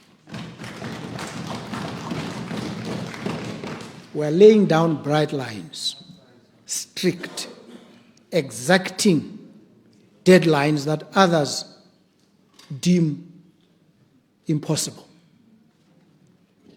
And we are told it always seems impossible until it is done. And when it is done, those who thought it was impossible start telling you it was actually inevitable. These are inevitable. So the approach we take represents a shift from a traditional relief work to a model that contributes directly to national development. Participants will gain vocational skills in sectors like the arts, culture, tourism, and environmental conservation, enabling them to transition into formal employment or self-employment. To advance inclusive development, we've also prioritized the review of the Remote Area Development Program. And we are formulating a policy for indigenous people in Botswana, indigenous peoples. And the rapporteur on indigenous peoples was here. And he says he chose this country as the first stop after he was appointed because he is impressed by and fully associates himself with and understands fully the commitment to the human rights approach this government has adopted.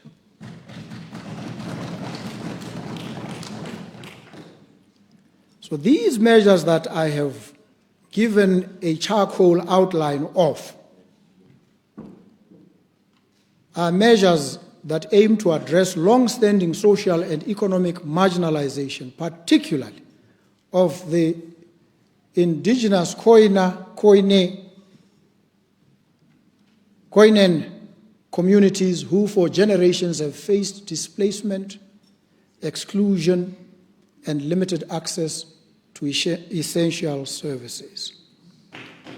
Through this review and new policy, we aim to promote social justice, affirm rights, and ensure full participation in national affairs. I must pause to indicate that along the way, certain areas of discontent will erupt, as they did they not, in the recent case where it was alleged that there was a deregulation or derecognition. That is a challenge that cannot be solved by a piecemeal approach. It is an issue with which we must engage, but one that properly must be placed and collocated within the framework of the comprehensive constitutional review that we've all committed ourselves to. That's a huge process. The constitutional review is a life and death moment for the country. It's not a simple thing. It requires circumspection, thorough application. All the experts must come. All the people of this country must come. Because we are going to resolve problems, some of them that have bedeviled this country from way back, from time immemorial even. But we've also just written a new chapter. I acknowledge the challenges because I don't run from them. I actually run to them because I understand them. I feel the tone and the tempo out there. It's important for all of us to do so, so that when we get into the constitutional review process, we focus. We know the controversies that have flared up in the past. When you talk about certain tribes being this and others not being that, these issues tend to become emotive. We need to approach them with due sensitivity and maturity as a people. We have done what had seemed elusive at best, impossible at worst. We have enabled citizens that have been living lives of exilic marginality in the margins of their own country. We've opened the space for them to now participate fully in national discourse in their languages.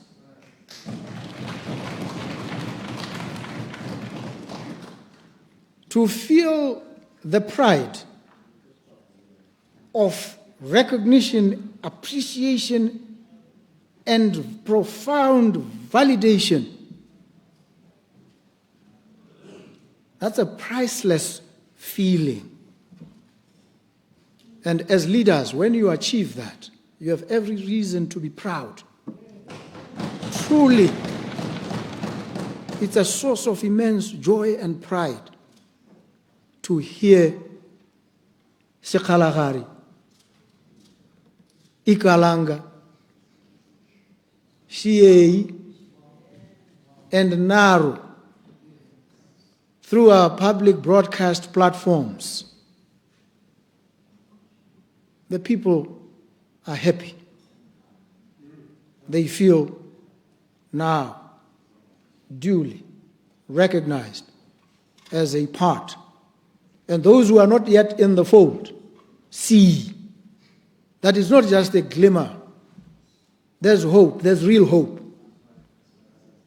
And it will ultimately arrive for all of them. In Afrikaans, they would say, "Die Here hoor mij." God hears me. Die Here hoor mij. Laat Uw naam geheiligd worden. Let His name be praised. See. So, I know how they say it in Kalang. I know how they say it in many languages. Even in Sitswapo. So we are now expanding the space, covering more of our people, bringing them in, helping them feel an integral part of the unfolding narrative that is being scripted in this country. They now become a part of that narrative. And these are concrete steps towards creating diversity, reflecting the magnificent diversity of our people and strengthening the bonds that hold us together. For the most vulnerable, enterprising members of our society, we've taken concrete steps to deliver on our promise of dignity. We've transformed Chema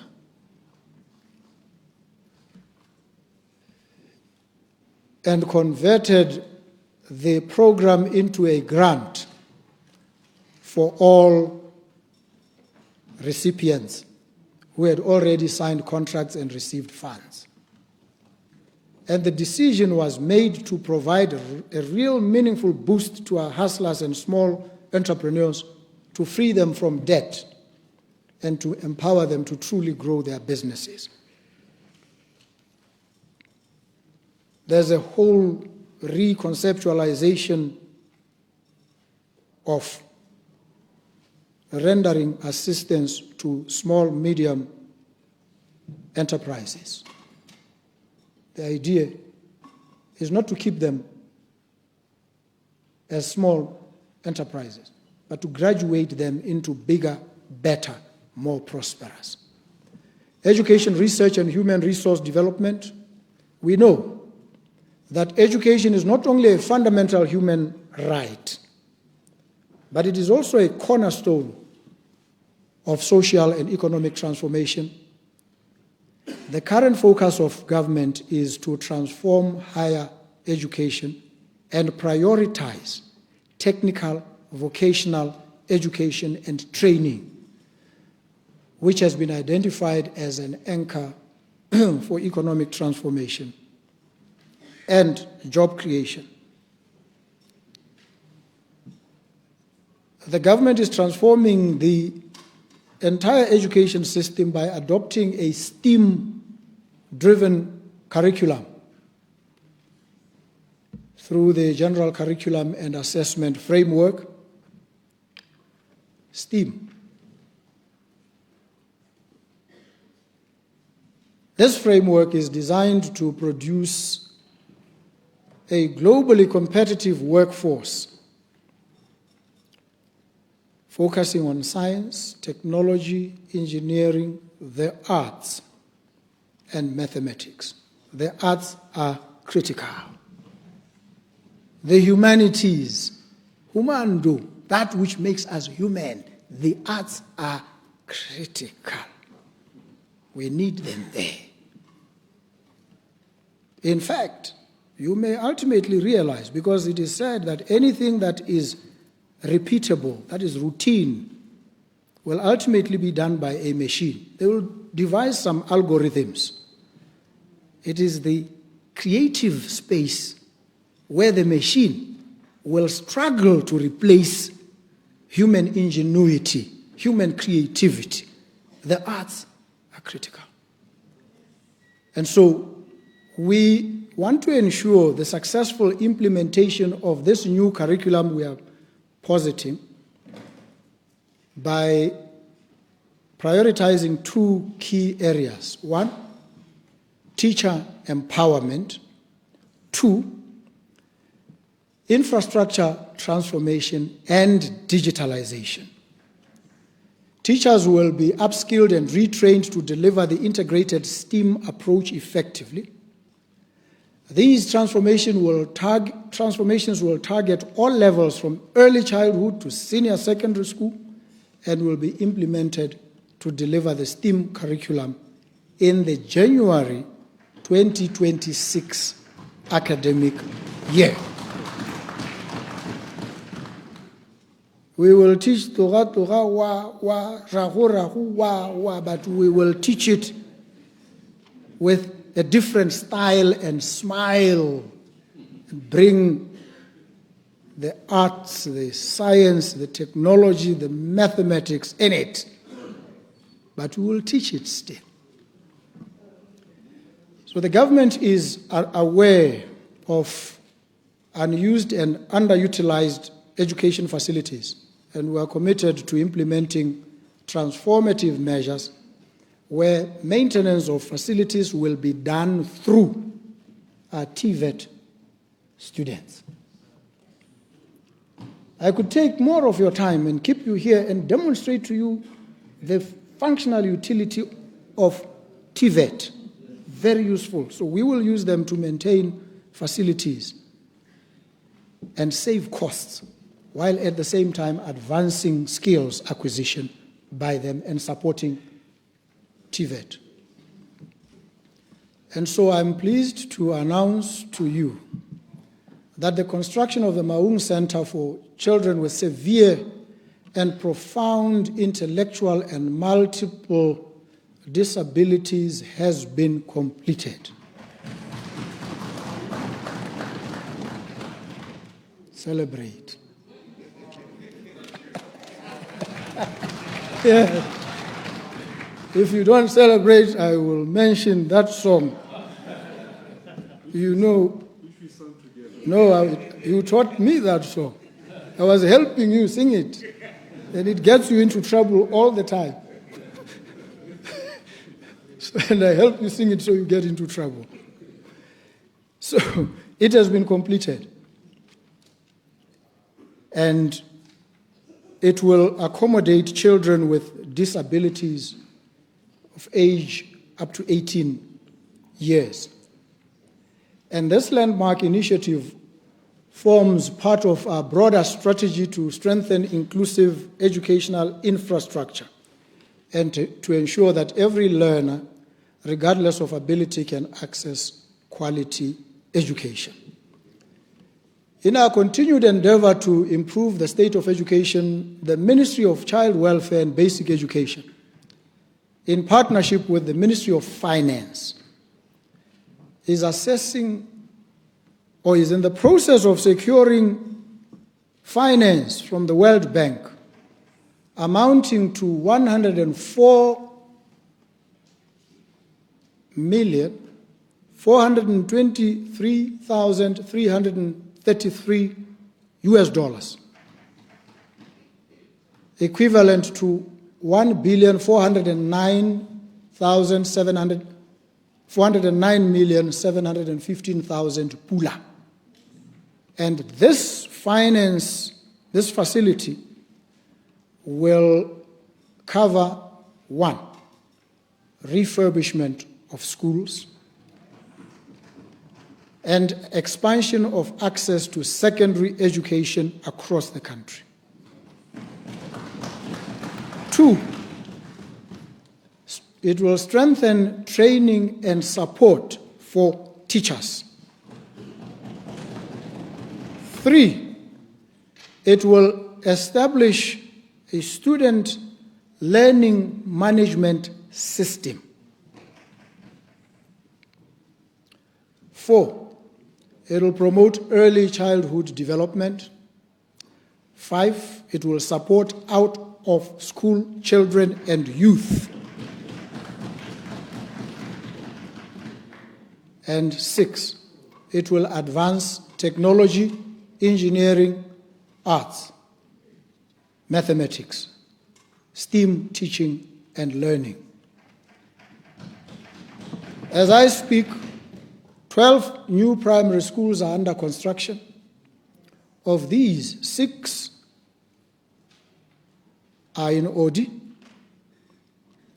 Gaborone 2, Mogoditani, Kumakwani, and Francistown.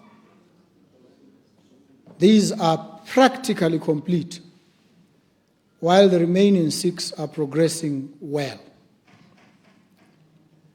And so government will address, from the resources that we are mobilizing, the shortage of classrooms, teachers' houses, ablutions and toilet facilities, and we'll do this under the backlog eradication program across all local authorities.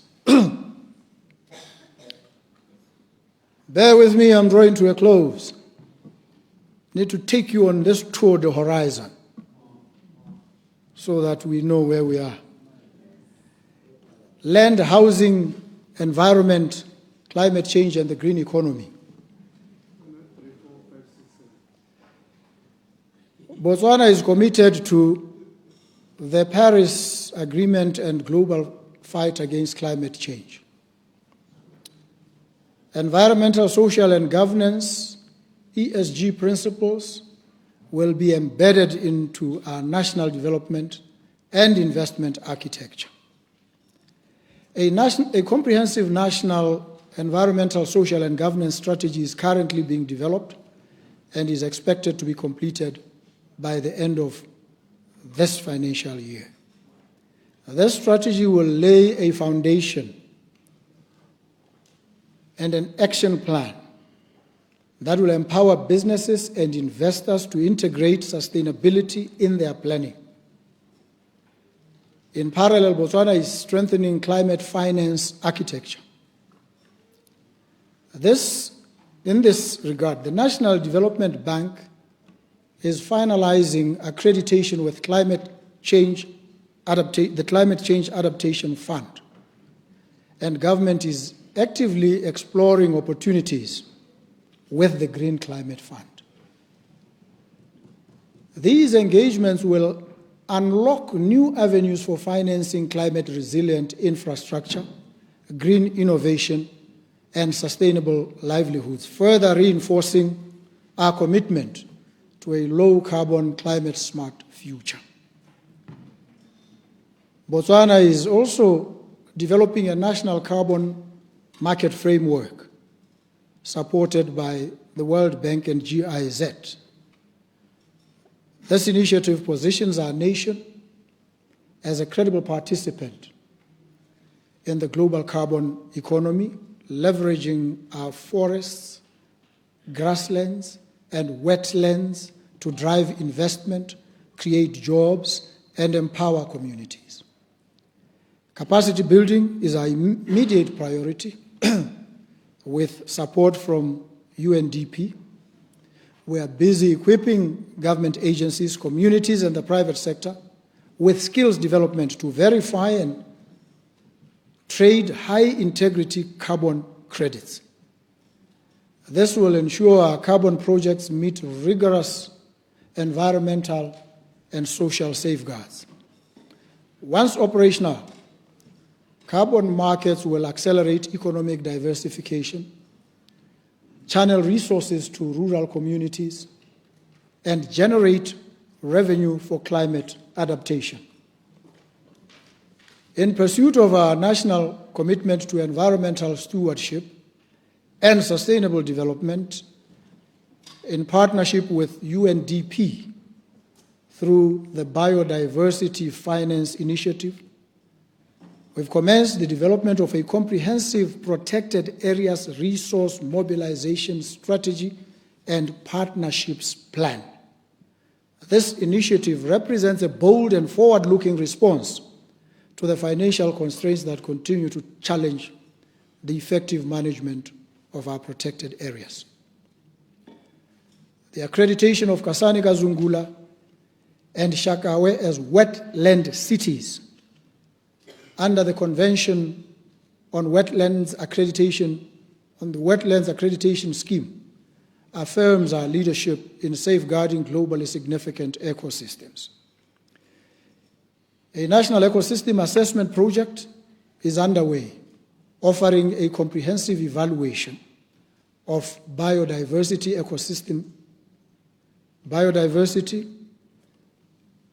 systems, the interdependence between nature and society.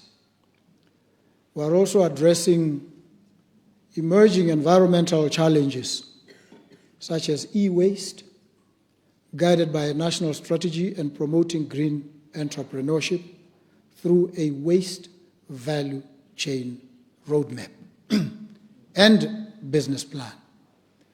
These initiatives reflect our belief that sustainability is a catalyst for innovation and for inclusive growth. Botswana is ranked number 1 globally for megafauna conservation, proudly hosting the most significant African elephant population. While wildlife remains the cornerstone of our tourism economy and a vital source of rural livelihoods, its success brings new challenges, including poaching, human-wildlife conflict, to mention but a few. A national anti-poaching strategy has been developed, and the Wildlife Conservation and National Parks Act amended to empower officers with appropriate arms to combat militarized poaching syndicates.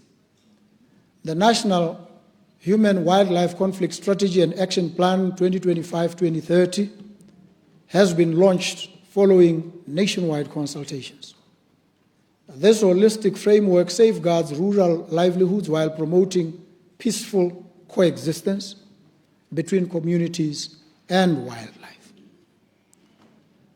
We remain resolute in our commitment to sustainable utilization of wildlife resources, guided by science, rooted in sovereignty, and enriched by the wisdom of our communities. At the upcoming CITES COP20, Botswana will advocate for the resolutions of the 2024 African Elephant Dialogue, calling for the removal of restrictive measures on the trade in live elephants. You know, we've donated a few to Mozambique. Angola has requested we donate a few more. The 500 we donated to Mozambique, they could not collect because to relocate one elephant, we are told, costs $50,000. We now have an investor, an impact investor, who promises to fund the relocation of many of these elephants so that the burden is eased. But the more sustainable approach is to ensure that their migration routes are safe so that they can relocate themselves and migrate back and forth. So we need to address some of these challenges. And we will engage decisively with international partners to reaffirm our position that responsible, regulated trade anchored in sustainability, scientific evidence, and community benefit is essential to the long-term viability of our wildlife economy. This commitment is evident through our recently enacted community-based natural resources management law that decentralizes resource management, reinforces governance and enhances community beneficiation for those who live alongside wildlife. We acknowledge also that our waste management efforts are inadequate. You can see from the poor state of our environment and habitats. And in response, I request you to join me in welcoming this initiative, this decision I've taken to institute a national clean-up campaign in terms whereof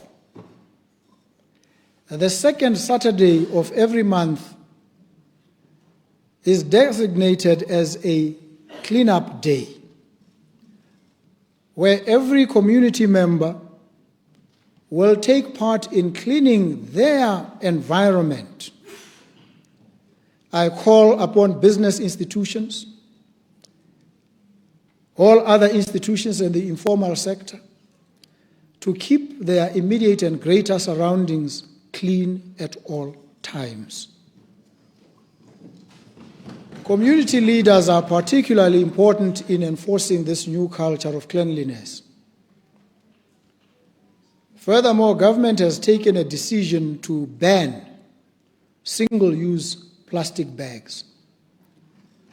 The industry has advanced to a point now where biodegradable packaging is available, hence there is no need for single-use plastics, and there's no excuse.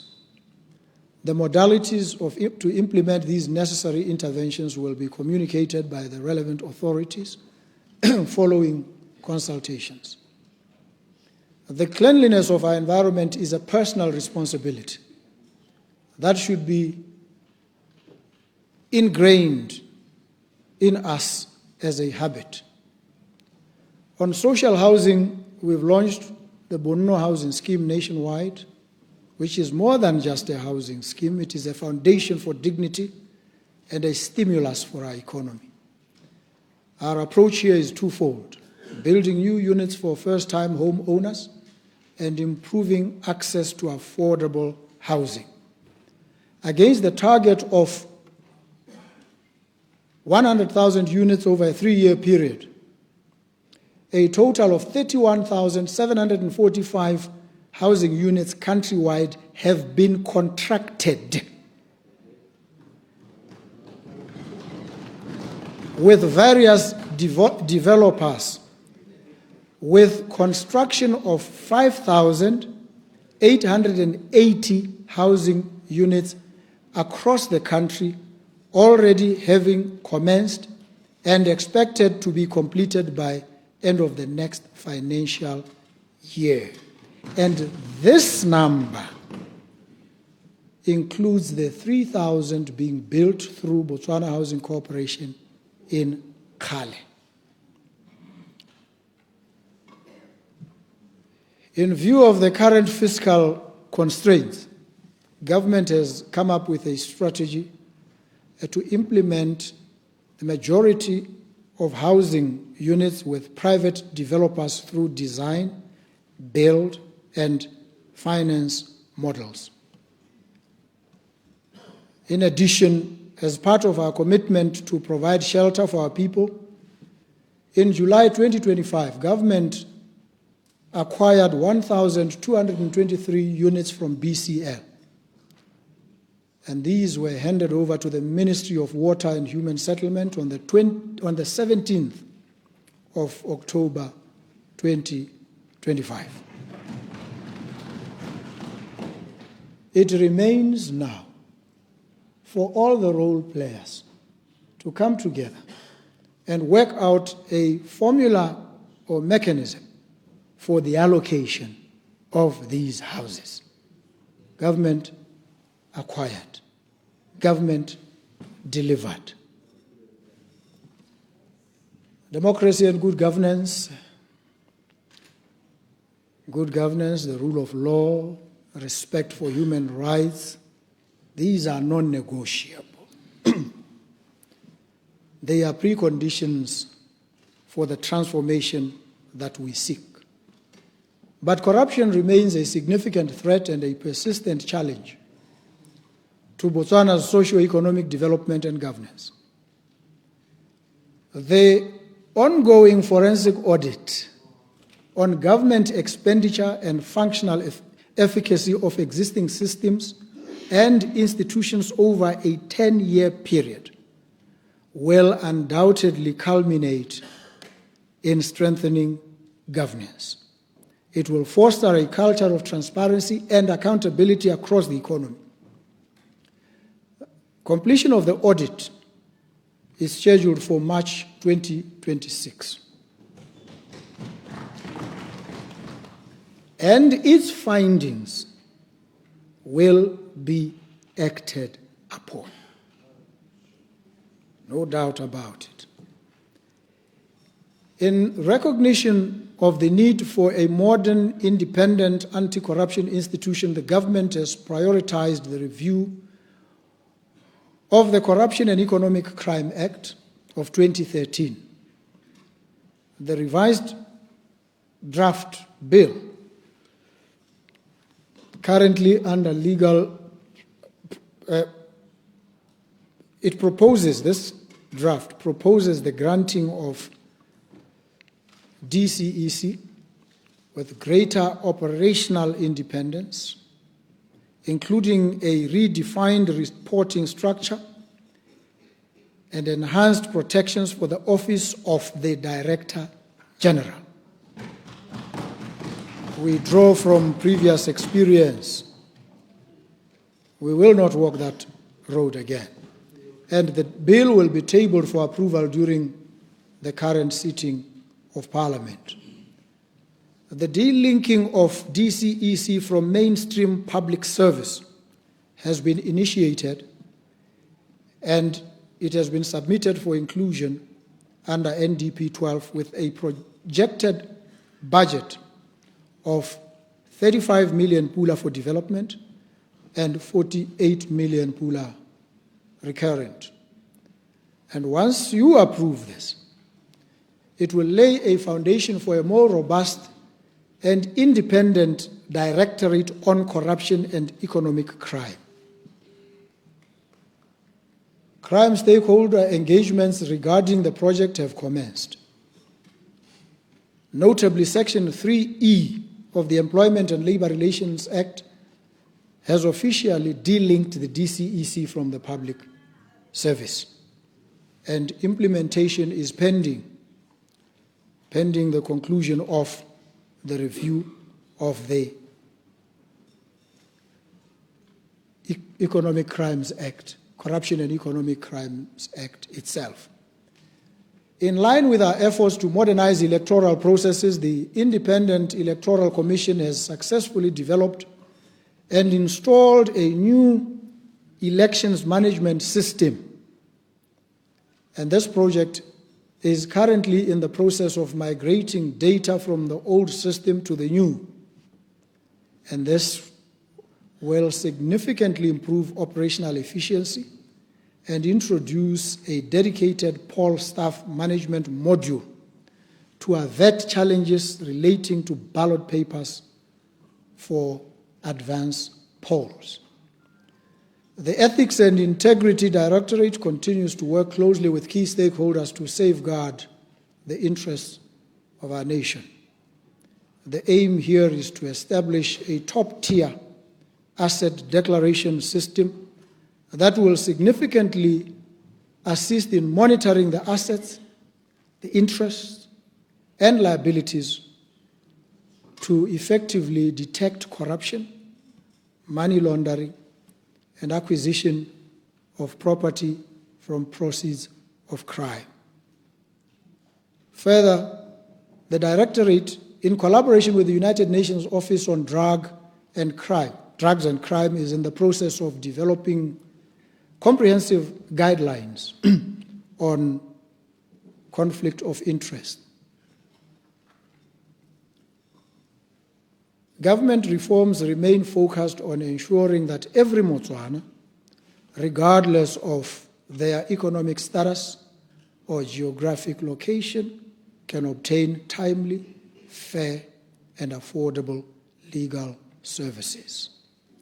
Access to justice is not a privilege, but a fundamental right. Legal Aid Botswana has begun implementing its 2025-2030 strategic plan with specific focus on reaching marginalized and rural communities. In parallel, the national rollout of criminal legal aid services has commenced following a successful pilot study which ended in 2024-2025. The ongoing reforms to strengthen the Court of Appeal will ensure that any errors can be promptly corrected, protecting citizens' rights and preventing the appeal process itself from becoming a source of delay. These reforms are a clear signal that in Botswana the rule of law is paramount, and we are building a judiciary that is robust, efficient, and worthy of the people it serves, while strengthening investor and public confidence in the competence of our courts.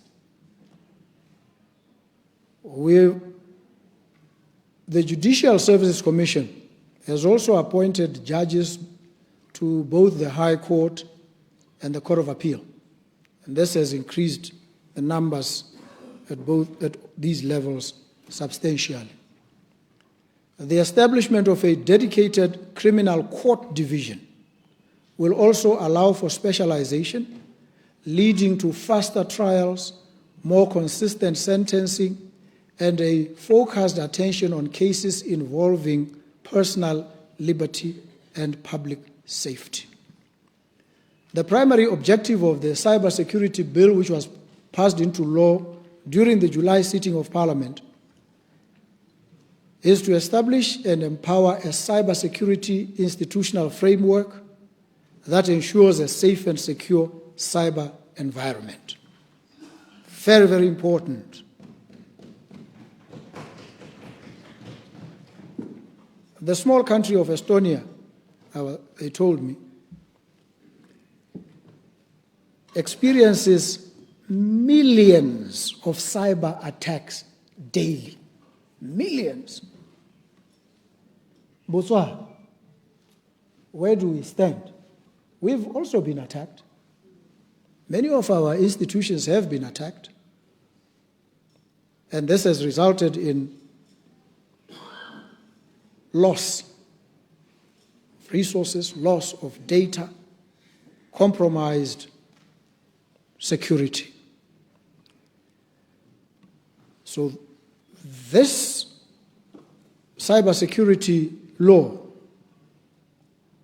helps now to protect our critical information infrastructure, and it will make Botswana a more attractive destination for investment and fostering trust in digital growth.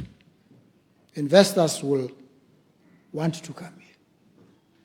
They will feel safe here, not just physically. We don't only assure them of the security of their persons, but the security of their data and its integrity.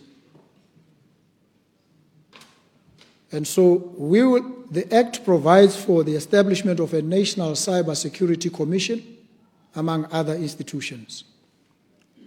The Public Service Amendment Act 2025 empowers the Public Service Bargaining Council to negotiate collective labor agreements. And this is also a landmark in labor relations because it promotes fairness, collective bargaining, social dialogue, and a more stable public service environment. There will always be tension between government, employers, and employers' organizations, trade unions. This tension is not indicative of a collapse of democracy. In fact, it evidences that democracy is alive.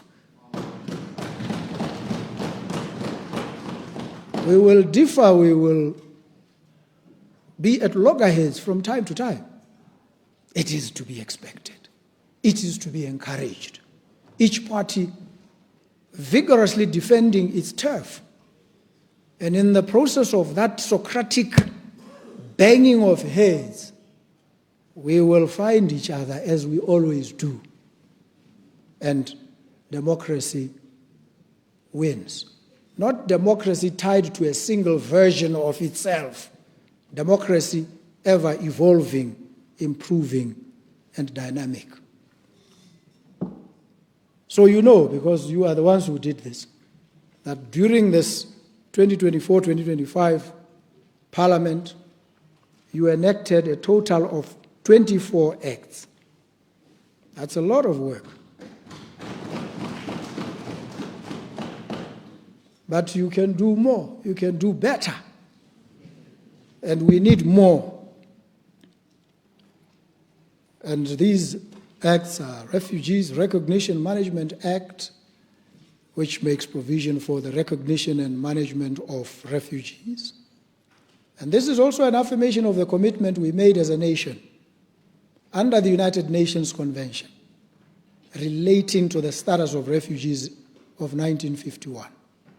The protocol relating to the status of refugees of 1967, and the OAU Convention governing the specific aspects of refugee problems in Africa of 1969.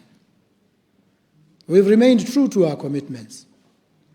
And you, Parliament, also passed the Access to Information Act, Act number 16 of 2024, a salient piece of legislation to make available to the public information about the operations of public authorities and to ensure that the rules and practices affecting members of the public in their dealings with public authorities are readily available to persons affected by those rules and practices. But here's the rub. Passing the law, assuring access without the requisite infrastructure and capabilities to have this information easily accessible is in and of itself a problem. If a journalist, let's instance that situation, rocks up and says, I want access to this information, and a public officer says, oh yeah, sit here, I will avail it, but come with me so that you sit and see what I'm doing, and takes you into a huge room where it's mountains of records, some of them not properly kept, not properly archived, and you sit there for days. Next week, you can see he's trying under the Act. He's not sabotaging you. He has not rejected your request. He's trying to help you. But it is physically impossible to plow through this tome, this thick tome of documents, mountains of data, to access that piece that you need. It doesn't help.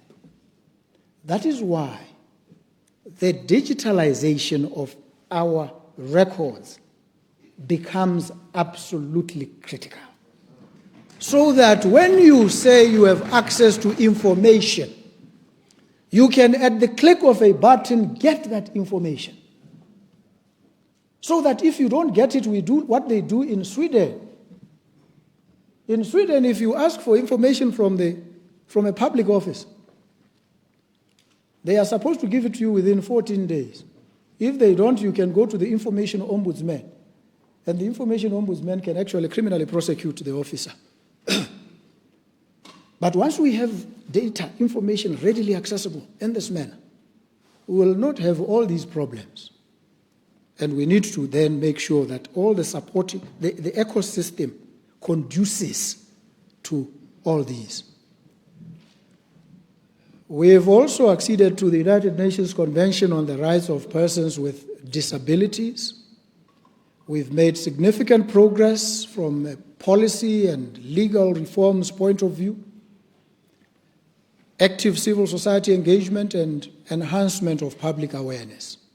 But systemic gaps remain, challenging us to strengthen implementation. National defense is also a cornerstone of our sovereignty and a fundamental enabler of political stability, economic development, and social cohesion. The military has been crucial in maintaining peace and stability, both prerequisites for sustainable growth.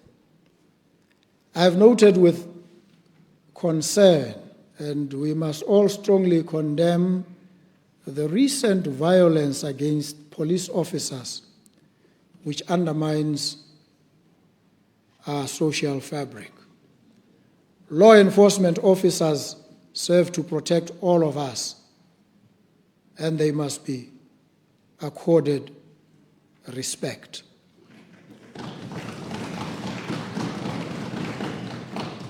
Overall, crime decreased by 8.2% in 2024 compared to 2023, including violent and serious offenses. But high levels of violence persist in crimes such as rape, murder, and robbery. The Botswana Police Service is strengthening community engagement and partnerships to address crime and reduce public fear. The National Crime Prevention Conference in March 2025, themed Forging Collaborative Pathways Towards Safer Communities, was a key platform for collaboration.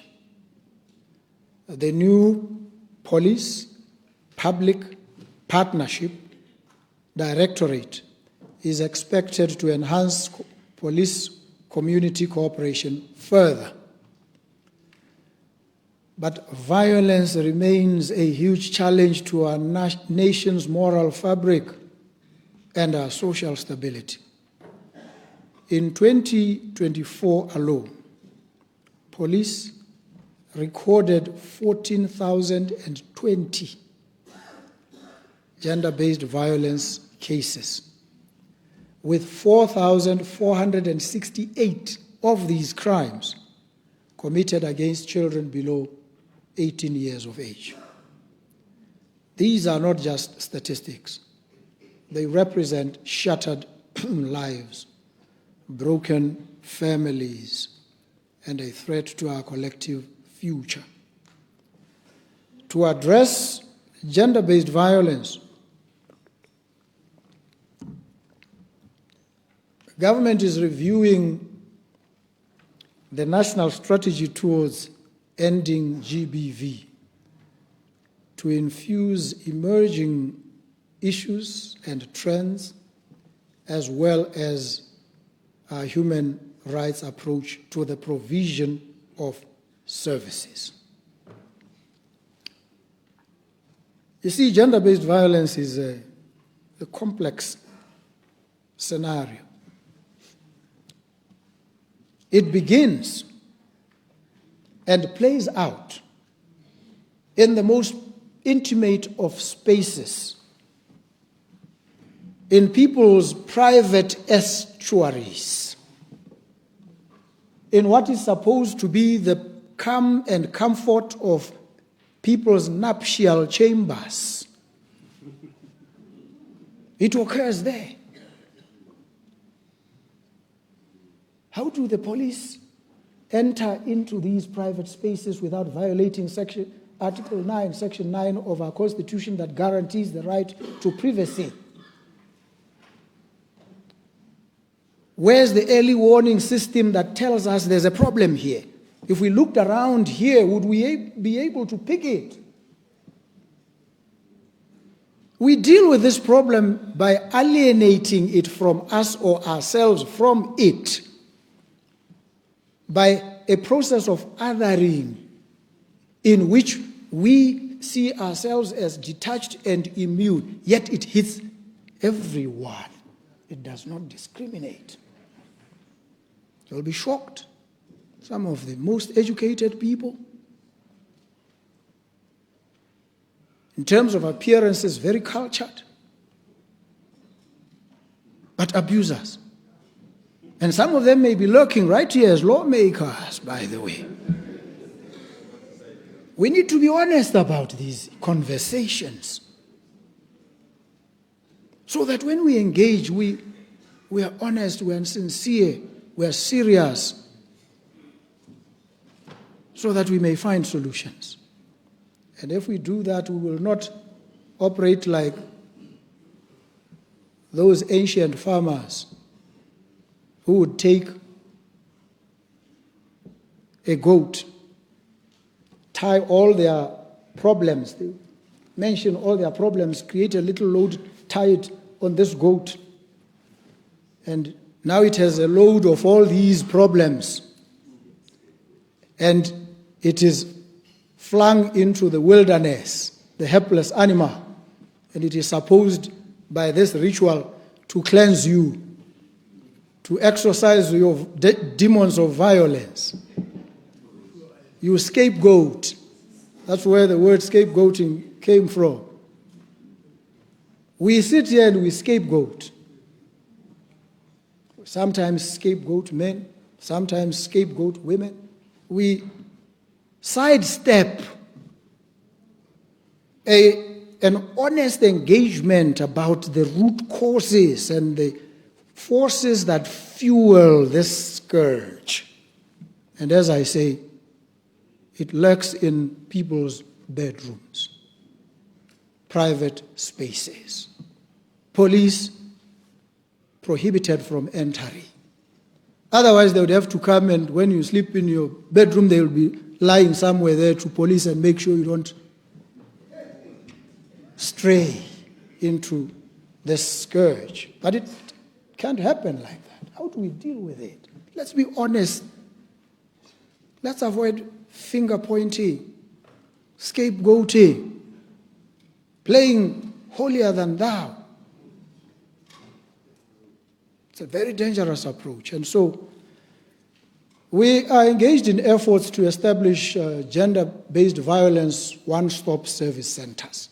But what are we talking about here, really?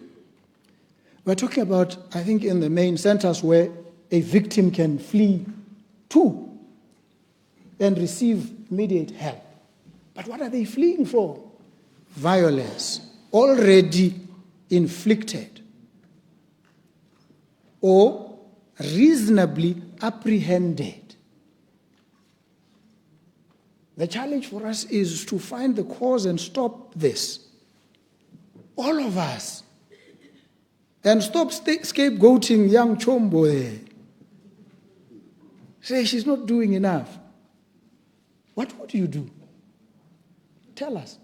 Give us guidance. Would you go into people's bedrooms and start interviewing? When last did you slap your wife or your husband?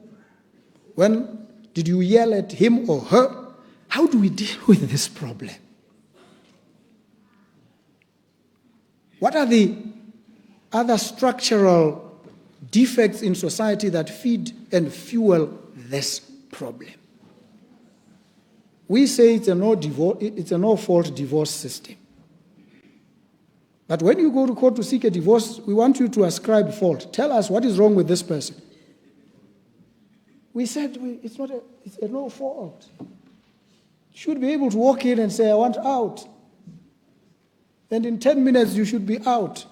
Except we have to deal with property and vision. Yes, but how do we address the core issues implicated here?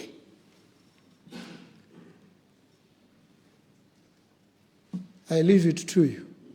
You will help with ideas. You have them.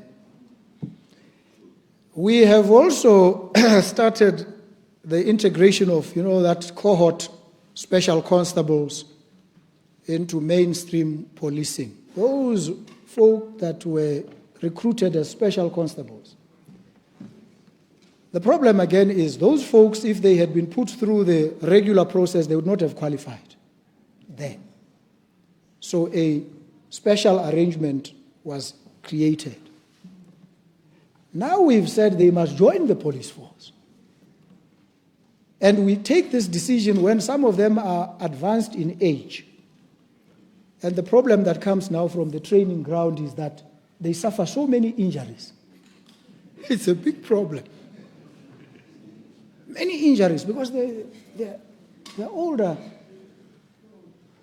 What do we do? But we have now 874 of them that are undergoing training and will graduate by December 2025. I won't tell you how many have been injured and all sorts of other problems. But another group will come in and also go through the same process. Because if we lower the standards too much, then we have a police force that is not as efficient and as competent as it otherwise should be, especially in view of the challenges that we face in this modern day and age. So we are trying to strengthen the police service. We are also trying to combat illicit drug use and trafficking. Big problem, and I've mentioned this. Big problem. And the challenge with this area is that there's a lot of money involved. And so sometimes, and this is why members of parliament will be ready to accuse and say, certain operatives of the security organs are also trafficking. Nothing is being done. You know how that comes about? Many of them were deployed there to try and sniff and gather intelligence and bring it so that this thing can be nipped. They get there, they realize there's a lot of money here. Compared to the pittance that these guys are paying me, then they are the ones who transport. They become enlisted in this. This is the problem. And so when you say, let's go out and make a lot of noise, sometimes you lie low in order to understand who these people are, who is involved. And the big players are never in the front end. The police catch a lot of people carrying tons of drugs. And you can tell this person is not the key player. The Don is sitting somewhere. You ask this one, they will not tell you. Why? Because that person there is powerful and dangerous and most likely well-connected. So these are the challenges. This is the reality. So when we contend with it and we fire salvos and say not enough is being done, let us understand first the nature of the problem that we are dealing with so that we can then think about solutions. We have the Drug Enforcement Agency that leads national drug control efforts. It enhances interdiction capabilities through new detection and testing equipment at border points, our borders as well, because the data will show which borders are the most porous and the times when they are brought. And the resources on the ground, where they exist at all, are thin. So we need to deploy resources, both human, financial, and technological. That's the only way we can wrestle with the problem. So a national drug control master strategy has been developed, which will coordinate multi-sectoral approaches, encourage collaboration with stakeholders to devise remedial strategies. And the problem of drugs is also connected with money laundering. It's the easiest way to launder.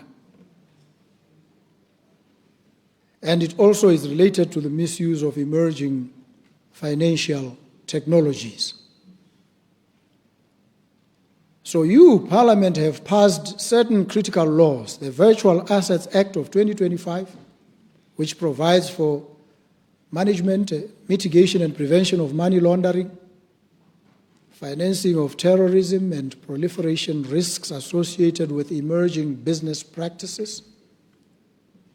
The Companies Amendment Act of 2025, the Trust Property Control Act of 2025, which aligns legislation with FATF anti-money laundering recommendations. We are doing the very best we can, and we will be coming under scrutiny and assessment in 2027. Under these, we need to be ready. We continue in our international relations and our global markets. We continue to support efforts to prevent conflict, engage in peacekeeping and peace-building efforts. We also are playing our role in ensuring the implementation of a reinvigorated United Nations peace and security architecture and the African governance architecture, including the African Union roadmap to silencing the guns by 2030. Now, since my last address to you, to this Parliament, we've established diplomatic relations with Kazakhstan, Kyrgyz Republic, and Oman.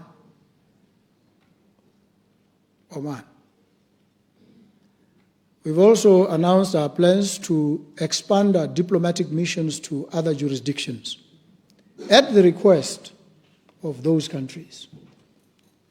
Some of them, in fact, even willing to offer assistance for us to establish those missions, which assistance we've welcomed. And they regard us as a critical partner. And they want us to firm up, to strengthen our relationships so that there can be heightened mutual benefit. And we've agreed. And at the United Nations, when I gave my inaugural address, I reaffirmed the government of Botswana's commitment to the 3 pillars of the United Nations: development, peace and security, and human rights. And I must tell you, we as Botswana command a lot of respect for our firm and bold declaration that we are a human rights-based government. If you have any doubt, you might want to call Antonio Guterres, and he will confirm to you that Botswana is regarded very highly. And I had a meeting with him, several meetings. In fact, I met him in Addis when we were wrestling with the DR Congo and Rwanda issue, where you could tell it's very difficult to bring warring parties together and have them have a meaningful, sensible engagement. Positions are entrenched. You have to wrestle. Peacekeeping is a difficult exercise. But all these tensions threaten not just geopolitical stability, peace and security. They threaten also the economies. If you look at the Russia-Ukraine conflict, Israeli-Palestine conflict, peace must be found. And in our quest to lend our own contribution, Botswana has presented its candidature to the non-permanent seat of the United Nations Security Council for the term 2030 to 2031. We want to be there. We want to be in the front lines of defending peace and security internationally and advocating for respect for human rights. And so we've only served once in the Security Council in the period 1995-1996. So we want to come back in there because we believe we are best placed. And as a member of the African Union Peace and Security Council for the term 2024-2025, we consistently champion matters relating to constitutionalism, democracy, good governance, respect for the rule of law, and human rights. That is why I said to you when I began that on occasion you will see our people breaking out into the streets to express their displeasure at this or that. Students, workers. We are not engaging any protocols of repression against them. The police facilitate them so that they can protest. That's what we are. That's this democracy. And we're an exemplar. So we are this model of democracy, political stability, peace, and security. And we encourage other countries to emulate us, to emulate Botswana. We tolerate divergent views, and you can see President, citizens, fierce debate raging. That's the beauty. I enjoy that very much. Except I want it to be issue-based, informed, with substance. Because, with good grammar, by the way, if you're going to write, especially because we've trained you to write well, why insulting those who put you through school by writing substandard work? Doesn't matter who you are. We want these things. We want quality. We must be a nation of excellence. Why are we afraid to say these things? We must say them. We must force ourselves to adopt the most exacting of standards. No mediocrity. Even here in this house, when we debate, let's do research. Information is readily available. Let's engage on solving problems, deploying different approaches, strategies, and high-order thinking. So that when you are at your parliamentary residence, you want it to be time to come to parliament because you feel intellectually nourished there. We want intellectual nourishment when we come here. Is it asking for too much? Is it arrogance to say it? If it is arrogance to demand exacting standards, then some of us are guilty as charged. But that's by the by. We advocate for credible elections in this robust marketplace of ideas. We want the best ideas to come forward, and we want a constitutional government. Because in our system, the Constitution is supreme.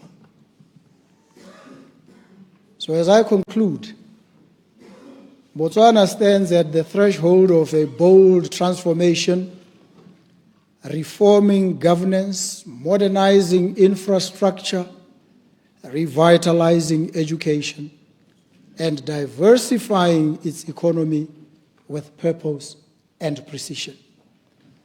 From forensic audits and judicial reforms to STEAM-driven learning and inclusive development, each initiative reflects a nation determined to uplift its people and secure its future.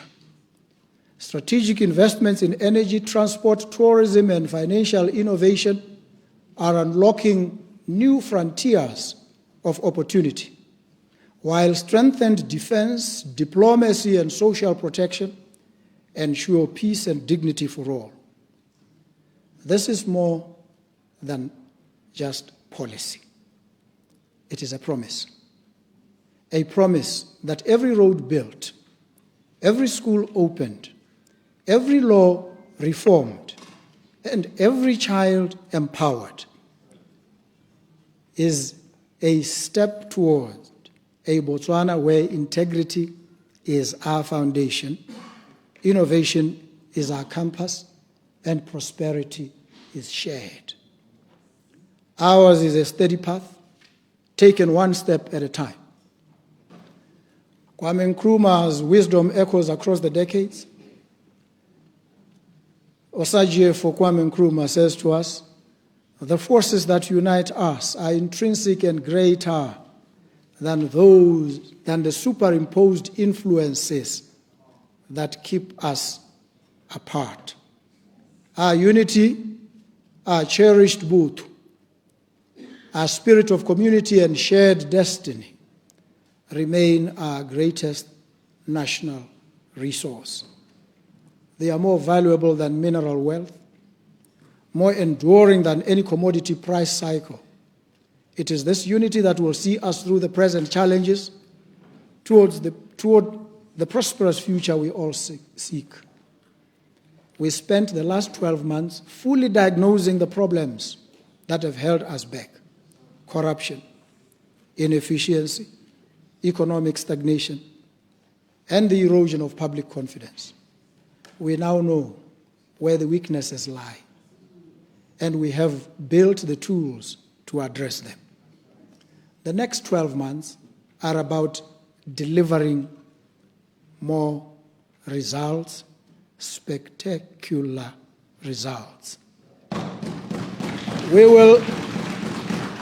will measure progress, not by intentions, but by outcomes, by homes built, by jobs created, youth employed, farms revived, and systems reformed. Finally, I want to encourage you, let us stay united, fellow citizens, and continue to build together the Botswana we not only want, but the one we know we can build. As I said in my inaugural address, I believe in Botswana. I believe in you, Botswana. And I know that together, you and I and your government will deliver a country like no other on the African continent.